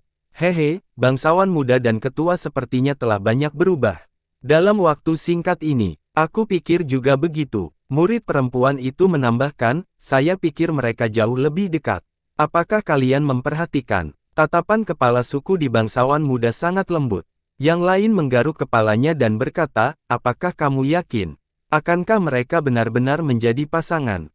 Haha, tentu saja. Peng Zhuang berkata sambil tersenyum licik, menurutku mereka adalah pasangan serasi yang diciptakan di surga. Menurutku, mereka akan berkumpul. Benar-benar, sisanya menjawab serempak. Peng Zhuang kemudian melanjutkan dengan senyuman mesum, jika ketua dan bangsawan muda terus tinggal bersama sendirian. Hehehe, nyala api akan menyala, benarkan? 5 murid lainnya saling memandang dan berseru pada saat yang sama, itu benar-benar sebuah kemungkinan. Oleh karena itu, semua kelompok tersenyum nakal. Begitu Li Qiye dan Qi Urong Wanshui mencapai pusatnya, mereka menemukan pusaran udara raksasa saat air mengalir ke dalam pusaran tersebut. Setelah melihat pendingin udara, Li Qiye langsung melompat turun sambil memeluk Qi Urong Wanshui. Mereka terus berputar ke bawah hingga kaki mereka akhirnya mencapai dasar laut. Setelah keluar dari pusaran udara, mereka melihat lautan yang diliputi sedikit warna keemasan seolah-olah itu adalah lautan emas yang luas. Pada titik ini, Qi Urong Wanshui tidak bisa menahan diri untuk tidak menunjuk ke langit di atas dan bertanya, apa itu? Langit menyelimuti awan darah tebal yang membentang di seluruh lautan. Seolah-olah darah mengalir di awan yang menghalangi langit. Kadang-kadang, kilatan petir muncul seolah-olah akan membelah langit. Li Qiye memandangi awan dan menjawab darah, itu adalah hal yang sangat menakutkan. Dia kemudian melihat ke laut luas dan melanjutkan, kita harus pergi. Kita sudah menunggu terlalu lama, mungkin sudah sampai di tempat itu. Apakah kita terbang? Qi Urong Wanshui bertanya sambil melihat ke laut luas. Tidak, kita tidak bisa terbang di tempat ini. Jika Anda terbang dengan paksa, petir akan menghancurkan Anda. Kekuatan yang tak terkalahkan membayangi tempat ini sehingga tak seorang pun bisa terbang. Kita harus mengatasi ombak. Setelah mendengar ini, Qiurong Wanshui berusaha terbang. Dia hanya turun beberapa meter dari tanah sebelum kekuatan yang sangat berat mendorongnya kembali ke bawah. Lautan ini sangat luas. Kalau kita menaiki ombak, masih memakan waktu beberapa hari. Aku akan melakukannya sebentar lagi. Li Qiye memeluk pinggangnya dan tidak memberi waktu untuk menolak. Ia berselancar di permukaan laut dengan kecepatan kilat. Wajah Qiurong Wanshui mulai memerah karena pinggangnya dipegang oleh tangan kekar Li Qiye. Dan ketika dia bersandar pada fisiknya yang kuat, seluruh tubuhnya terasa panas saat dia kehilangan tenaga, sensasi mati rasa perlahan menyebar ke seluruh tubuhnya. Mata Qiurong Wanshui dipenuhi dengan emosi saat dia diam-diam menatap ke arah Li Qiye, namun dia masih mengendarai ombak dengan ketidakpedulian tak acuh. Dia dengan lembut bersandar di bahunya. Meskipun hal luas ini tidak hanya memiliki mereka berdua, dia tersesat dalam perasaan aman dan tidak peduli dengan pandangan orang lain.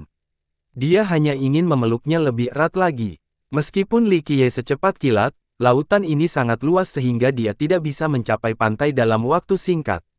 Selama perjalanan ini, para pembudidaya lainnya juga dengan ceroboh berbondong-bondong masuk lebih dalam ke tempat yang tidak diketahui. Ada yang menaiki kapal harta karun, ada yang menunggangi makhluk udara, dan ada pula yang menaiki ombak seperti Li Qiye. Namun, semuanya berhenti di titik yang lebih dalam di lautan.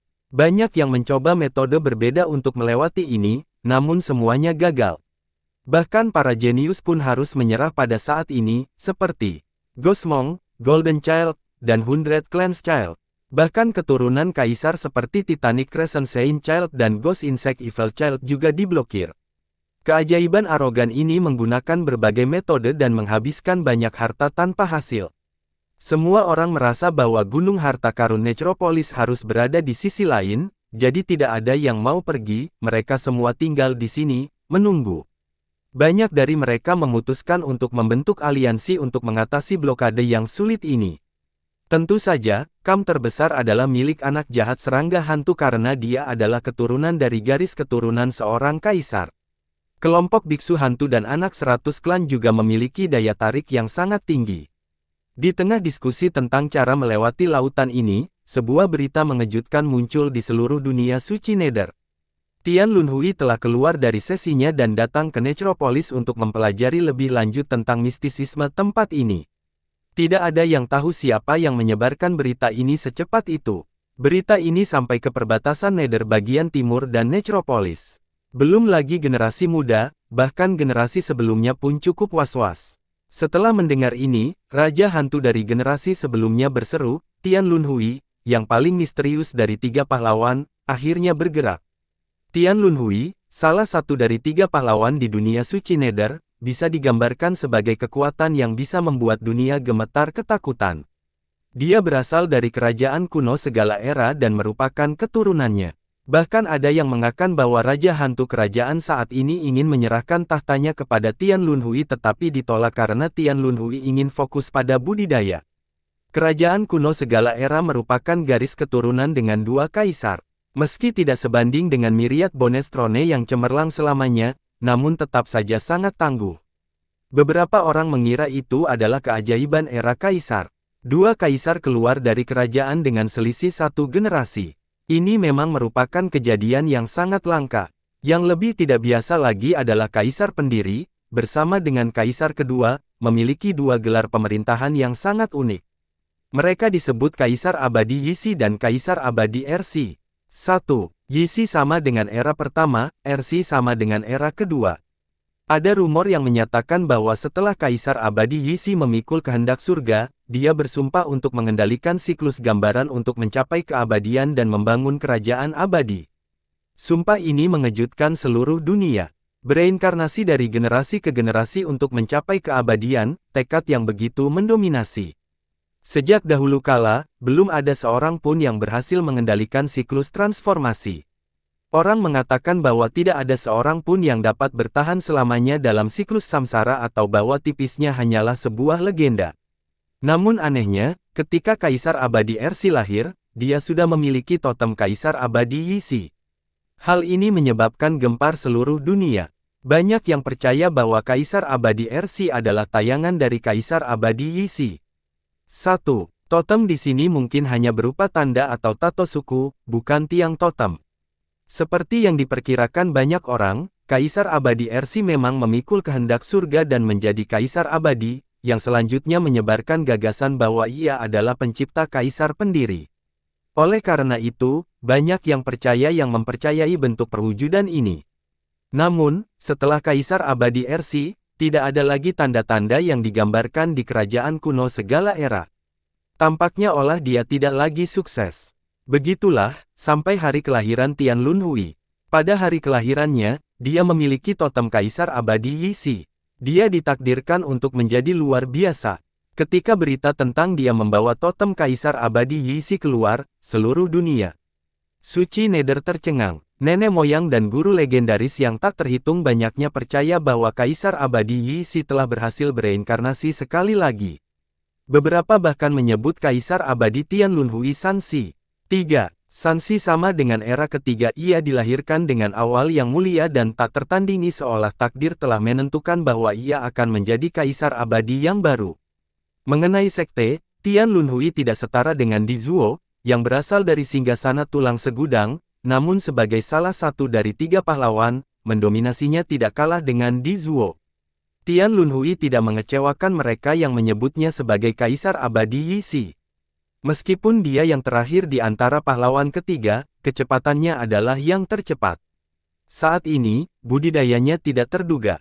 Beberapa orang di dunia suci Nether percaya bahwa Kaisar Abadi Yixi di dalam Tian Lunhui sedang bangkit untuk menjadi Kaisar Abadi sekali lagi di generasi ini. Tian Lunhui, yang sudah lama tidak menonjolkan dirinya, tiba-tiba keluar dari sesinya dan pergi ke Necropolis memicu gelombang besar. Bahkan Raja Hantu dari generasi sebelumnya sangat waspada terhadap Tian Lunhui. Pria ini memiliki pengetahuan tentang Kaisar Abadi. Jika dia menjelajahi Necropolis, mungkin dia bisa membuka rahasianya dan bahkan mendapatkan gunung harta karun. Seorang Raja Hantu berseru dengan ekspresi berubah setelah mendengar tentang kedatangan Tian Lunhui. Semua orang tahu bahwa Tian Lunhui mungkin adalah Kaisar Abadi Yixi. Jika ini masalahnya, maka dengan pengetahuannya yang kaya, ada kemungkinan besar dia memecahkan misteri Necropolis dan mendapatkan gunung harta karun. Berita tentang Tian Lunhui yang pergi ke perbatasan Nether bagian timur pertama kali diterima oleh garis keturunan terbesar di wilayah itu, singgasana tulang segudang. Sejak Tian Lunhui keluar, bagaimana mungkin saya, Di Zuo, bisa hilang? Suara dan sikap yang sangat mendominasi keluar dari dalam singgasana tulang segudang. Di Zuo, salah satu dari 3 pahlawan, akhirnya menyatakan niatnya. Pesan ini pun tersebar ke seluruh dunia sehingga mengakibatkan kesedihan banyak remaja putra. Bahkan penguasa surgawi dari generasi sebelumnya mengeluh sambil mendesah pelan. Di Zuo memenuhi syarat untuk menjadi sombong. Sebagai salah satu dari 3 pahlawan, dia tidak kalah dengan Tian Lunhui. Meskipun kelahirannya tidak mengejutkan dunia seperti kelahiran Tian Lunhui dan dia tidak memiliki lingkaran cahaya seorang Kaisar Abadi pada saat itu, menjadi pewaris tahta tulang segudang merupakan indikasi dari kemampuannya. Dalam sekte yang menghasilkan 3 kaisar, orang jenius yang jahat sama lazimnya dengan anjing pembohong. Kemampuan Di Zuo untuk naik ke puncak dan meraih peringkat menunjukkan banyak kekuatan. Jika Tian Lunhui terlahir sebagai putra kebanggaan surga, maka Di Zuo telah menggunakan kekuatan dan bakatnya sendiri untuk mendapatkan namanya. Seperti namanya, tahta kerajaan hanya dimiliki oleh Di Zuo. Dia sendiri yang tak terkalahkan, menikmati segala keindahan. Bakat dan kekuatan menghalangi seluruh dunia karena rekor pertarungannya akan membuat orang lain menjadi pucat. Jika mencakup catatan Di Zuo, orang-orang dari dunia suci Nether dapat terakumulasi selamanya seolah-olah itu adalah topik rumah tangga biasa. Pada usia 10 tahun, dia bisa mengalahkan Royal Nobles, pada usia 15 tahun, dia menang atas orang suci kuno. Dan ketika dia berusia 18 tahun, dia sendirian terbang ke negeri punggung utara di perbatasan Nether bagian timur. Negara dengan keturunan kuno ini tidak dapat menghentikan Mukan Di Zuo di seluruh negeri saat ia membesarkan keluarga kerajaannya. Pasukan yang terdiri dari 500.000 personel membentuk blokade, tetapi masih tidak dapat menghalangi. Saat berada di langit dan di bawah serangan gabungan makhluk tercerahkan dan orang suci kuno, Di Zuo bertarung sampai langit itu sendiri runtuh saat dia berhasil memasuki ibu kota punggung utara. Di tengah kebingungan ahli yang sengit, Dizuo akhirnya membunuh Raja Hantu Punggung Utara yang memiliki kekuatan penguasa surgawi. Setelah pertempuran itu, negeri Punggung Utara kuno runtuh. Sejak saat itu, negara ini terpecah menjadi banyak negara kecil dan tidak lagi memiliki prestise yang sama. Dizuo dunia yang mengejutkan ketika lonjakannya melanda 4 wilayah terpencil. Semua orang ketakutan karena para jenius lainnya dibayangi oleh rekor Dizuo. Beberapa penjahat jenius tidak senang dengan Dizuo yang terdaftar sebagai salah satu dari 3 pahlawan, tapi setelah mendengar tentang pertempuran ini, mereka hanya bisa membayangkan waktu yang lama sebelum diri mereka menghela nafas. Pertarungan antara satu negara dengan seluruh negara kuno, seberapa mendominasi dan tak terkalahkannya ini. Pertarungan ini menempatkan Dizuo pada posisi tertinggi di kalangan generasi muda. Sejak saat itu, ketika orang menyebut Dizuo, mereka juga akan menambahkan kata Tuan. Hari ini, kedatangan Dizuo di Necropolis akan mengubah penantian banyak orang jenius menjadi donor diri. Tak termasuk banyaknya orang yang penuh dengan harapan, ambisi, dan bahkan kepercayaan diri terhadap munculnya gunung harta karun di Necropolis atau pembukaan makam perdana yang tidak menyenangkan. Gejolak ini akan membawa perubahan baru, memberikan peluang bagi mereka untuk bersinar dan menciptakan reputasi baru yang termasyhur.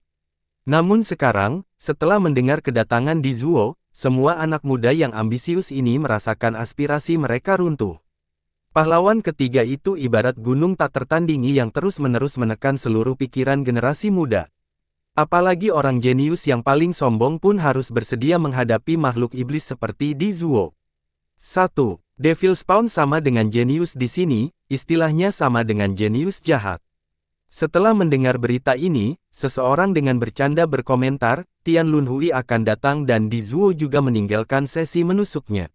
Jika Chan Yang juga datang, maka pahlawan ketiga akan berada di sini. Seorang raja hantu menggelengkan kepalanya dan menjelaskan, saya khawatir Chan Yang tidak akan bisa turun. Bagaimanapun, orang-orang dari domain leluhur tidak akan bisa turun selama beberapa puluh tahun ke depan. Namun, jika ketiganya ada di sini, maka nasib dunia ini ada di tangan mereka. 3 pahlawan dunia suci Nether, Dizuo, Tian Lunhui, dan Chan Yang. Namun, Chan Yang tidak pernah menunjukkan dirinya lagi setelah pergi ke domain leluhur. Meskipun kehadirannya kurang, dominasinya tidak kalah dengan Dizuo atau Tian Lunhui. Pada akhirnya, siapapun yang dipilih oleh alam leluhur pastilah luar biasa. Saat orang-orang membicarakan hal ketiga ini, Li Qiye berlari sangat cepat sambil membawa Qiurong Wanshui dan akhirnya mencapai wilayah yang lebih dalam di lautan ini.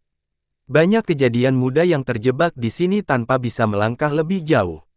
Mereka berkumpul untuk mencari solusi yang layak. Banyak dari kelompok itu adalah putra-putra surga yang sombong.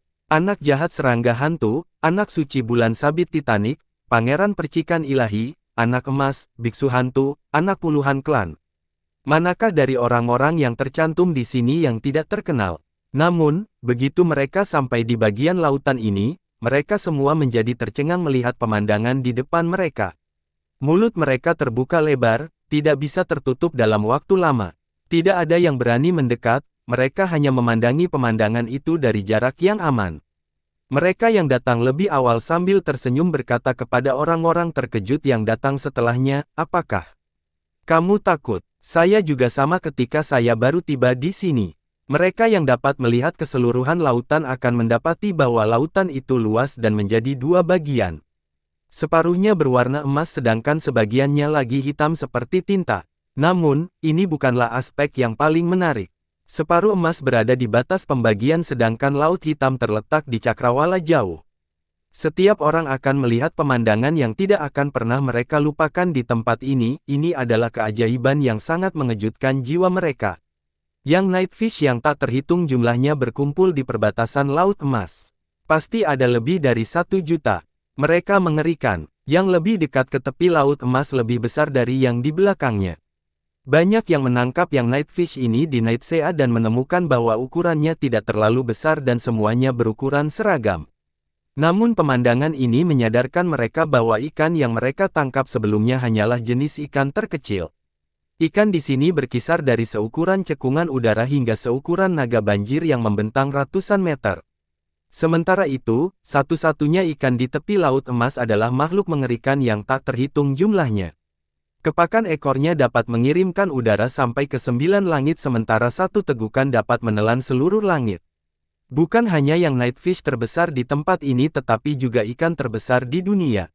Mungkin itu adalah satu-satunya raja ikan di antara semua keberadaan lainnya.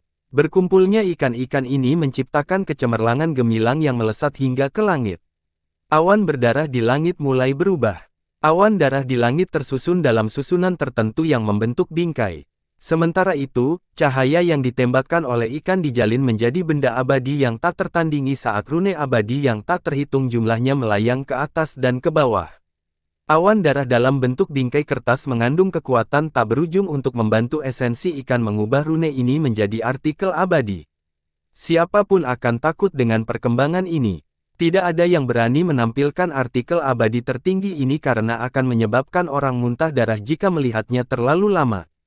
Seorang jenius merasa skeptis terhadap hal ini, jadi dia mengangkat kepalanya untuk melihat artikel itu selama 3 detik, lalu dia langsung mati sambil muntah darah setelahnya.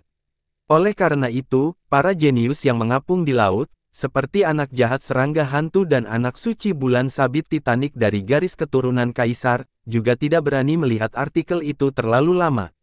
Di belakang Raja Ikan, benda di langit ini menuangkan rantai ilahi yang teratur seperti air terjun untuk menciptakan hukum universal yang tak terjamin seolah-olah itu adalah teladan dari semua senjata.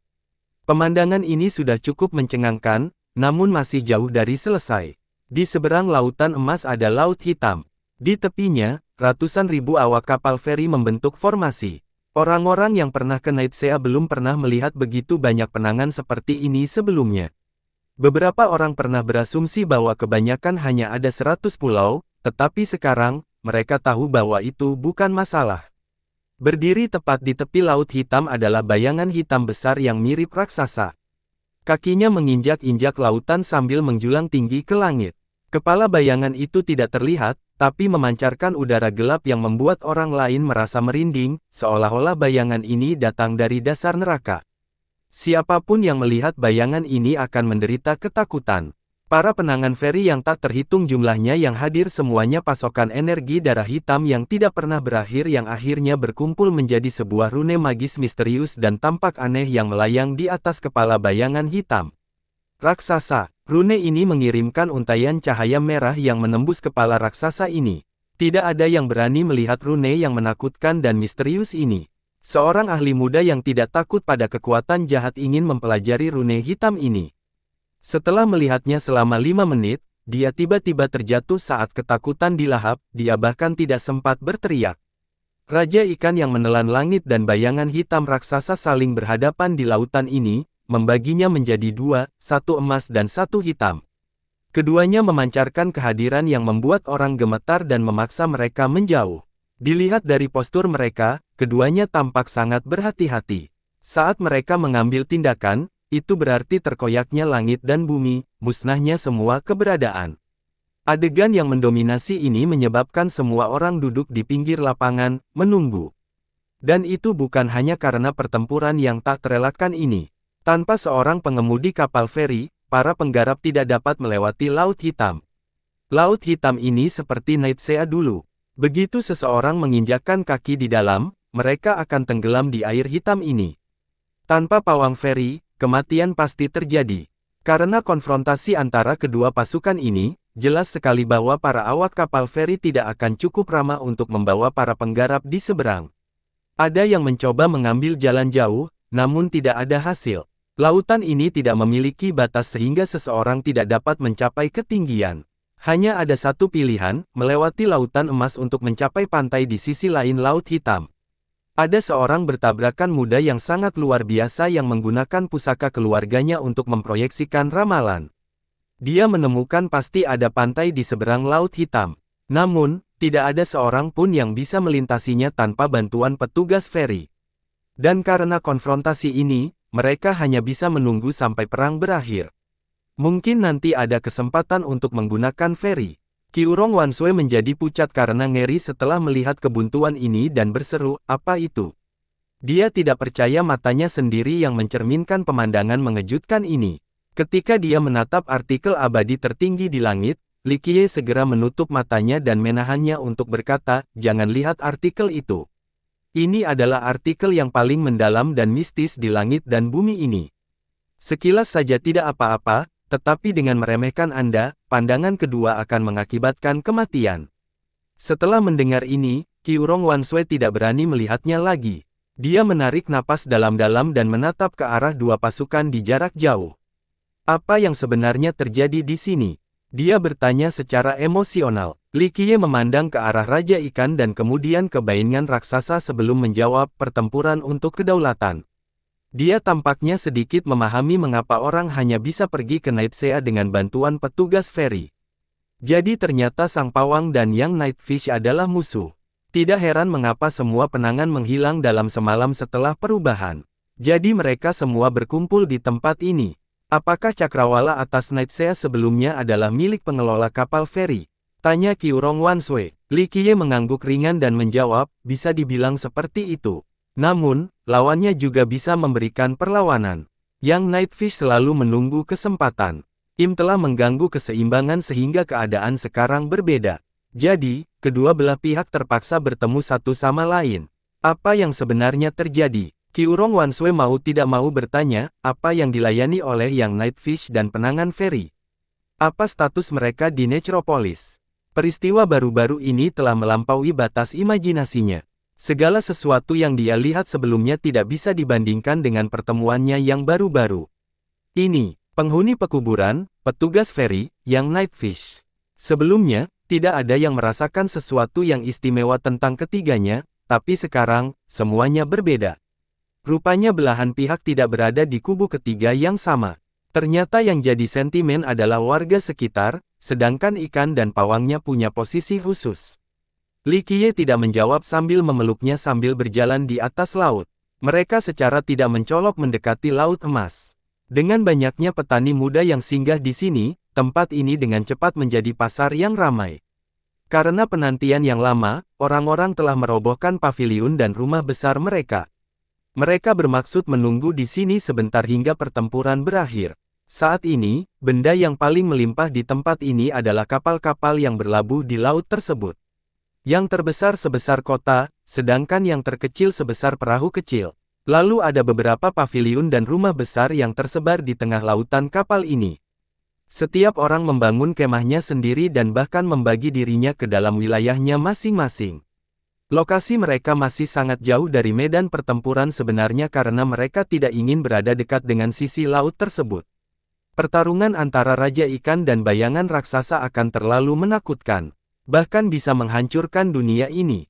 Jadi tidak ada yang berani mendekat. Bisa dikatakan kawasan ini sangat ramai, di luar beberapa kelompok yang tajam, bahkan ada yang menggunakan lokasi ini untuk menjual barang seperti di kota. Sangat jarang ada petani yang datang dari seluruh dunia, jadi ini memang merupakan peluang bisnis yang besar. Banyak toko didirikan dan mereka berusaha mencari pelanggan. Sementara itu, beberapa petani bosan menunggu, salah satu dari mereka bercampur, kedua bos tidak bergerak selama 10 hari. Kapan kebuntuan ini, perang ini akan berakhir? Seorang tetangga yang lebih sabar membalas, hanya langit yang tahu.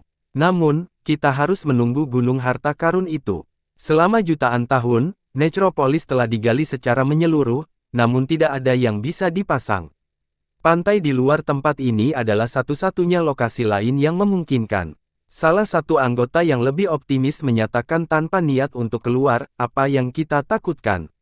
Tunggu hingga pertarungan berakhir, lalu ikuti ikannya. Kita bisa menyerang mereka secara diam-diam dan mungkin kita bisa menarik ratusan ribu ikan. Kalau begitu, kita akan menjadi orang kaya. Dengan ikan sebanyak itu, kami bisa menukarnya dengan apapun yang kami inginkan. Saya mengincar mineral yin surgawi di Necropolis, tetapi sentimennya tetap ada dengan harga 300 ikannya. Saya akan menunggu kesempatan ini untuk menghasilkan banyak uang. Beberapa dari mereka yang tidak sabar kembali untuk menemukan kunci legendaris kuburan perdana yang tidak menyenangkan. Mereka tidak tahu bahwa meskipun mereka menggali sedalam 3 meter di seluruh Necropolis, mereka tetap tidak dapat menemukan kuncinya karena kunci itu sudah menjadi milik Li Qiye. Setelah mereka mencapai wilayah ini dan melihat semua kapal yang diparkir, Qiu Rongwansui tetap berhati-hati terhadap dua kekuatan militer yang berlawanan di jarak jauh dan diam-diam berbisik, mengapa Master aliran leluhur tidak datang ke sini? Sentimen mungkin tidak bisa datang ke sini, tapi kegembiraan adalah makhluk hidup. Terlebih lagi, Masternya bertanggung jawab atas Necropolis. Saat ini, perang yang menggemparkan akan terjadi di tempat ini, jadi Qiu Rongwansui cukup bingung karena kurangnya tindakan sang Master. Ini hanya pertarungan skala kecil, tidak akan bisa mengubah apapun. Im merusak keseimbangan sebelumnya sehingga ikan dan pawang terpaksa bertarung. Li Qiye menjawab sambil tersenyum. Qiu Rongwansui menarik napas dalam-dalam dan bertanya, ini hanya dianggap pertempuran skala kecil. Siapapun akan tahu bahwa Raja Ikan dan bayangan raksasa adalah makhluk tak terduga yang mampu mengambil bulan dari langit. Pertarungan keduanya akan mampu merangkum bumi. Menghadapi keberadaan ini, bahkan pemuda terkuat pun hanyalah semut belaka. Bagaimana pertempuran ini bisa dianggap kecil? Bagaimana dengan pertempuran skala besar? Dia harus bertanya. Pertempuran skala besar. Li Qiye bermaksud membuka matanya dan menjawab sambil menatap kedua pasukan itu, pertempuran skala besar akan menembus langit. Saat pertempuran skala besar dimulai, Raja Ikan dan bayangan hantu hanya akan menjadi bagian dari barisan depan yang tidak penting. Qiu Rongwansui terlonjak setelah mendengar ini. Dia merasa bayangan raksasa dan Raja Ikan sudah tak terkalahkan. Bahkan Raja Surgawi pun tidak berdaya di hadapan mereka, namun keberadaan ini hanyalah karakter kecil. Mereka hanya karakter kecil. Lalu, siapakah yang akan mengendalikan pertempuran skala besar? Qiu Rongwansui bertanya secara emosional. Tunggu saja, suatu hari nanti kamu akan menyaksikan pertarungan seperti itu. Ketika hari itu tiba, semua suku di dunia suci Nether harus berdoa demi keselamatan mereka. Ini akan menjadi perang yang sangat merusak. Li Qiye menjawab dengan acuh tak acuh. Qiu Rongwansui merasakan hawa dingin di hatinya karena kata-kata Li Qiye membuatnya nyaman. Li Qiye maju lebih jauh ke atas laut sambil memeluk Qiu Rongwansui. Mereka tidak sampai terlalu jauh sebelum seorang pemuda mendekat. Pemuda ini tampak seperti seorang sarjana romantis tanpa terlihat lemah. Banyak gambar dewa berada di belakang pemuda itu seolah-olah ada roh yang melindungi jalur daunnya. Di samping dia suci, cahaya ilahi memancar dari tubuhnya seolah-olah para dewa sedang mengajarkannya Dao. Ini pasti teman Dao yang terkenal, Li Qiye. Pemuda itu memandang Li Qiye dan mengatupkan kedua tangannya. Li Qiye melihat sekilas ke arah pemuda yang bersinar poker face itu. Qiu Rongwansui dengan lembut menarik lengan bajunya dan berbisik, dia adalah anak 100 klan. Anak 100 klan, pangeran dari kerajaan Dewata dan seorang jenius terkenal di Sungai Hijau bagian barat. Banyak terjadi muda yang terkejut melihat keduanya. Salah satu dari mereka berbisik, anak 100 klan sedang mencoba merekrut lebih banyak orang ke kampnya.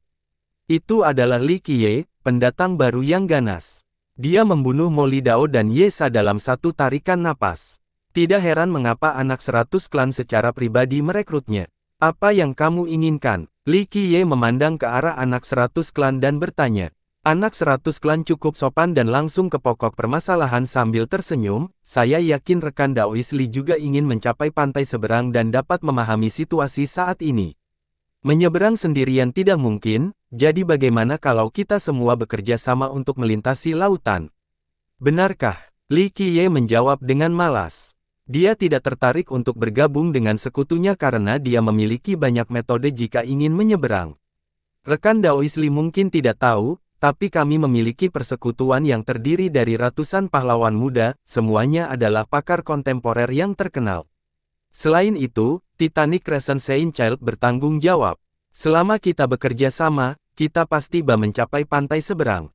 Bujuk anak 100 klan, bersambung.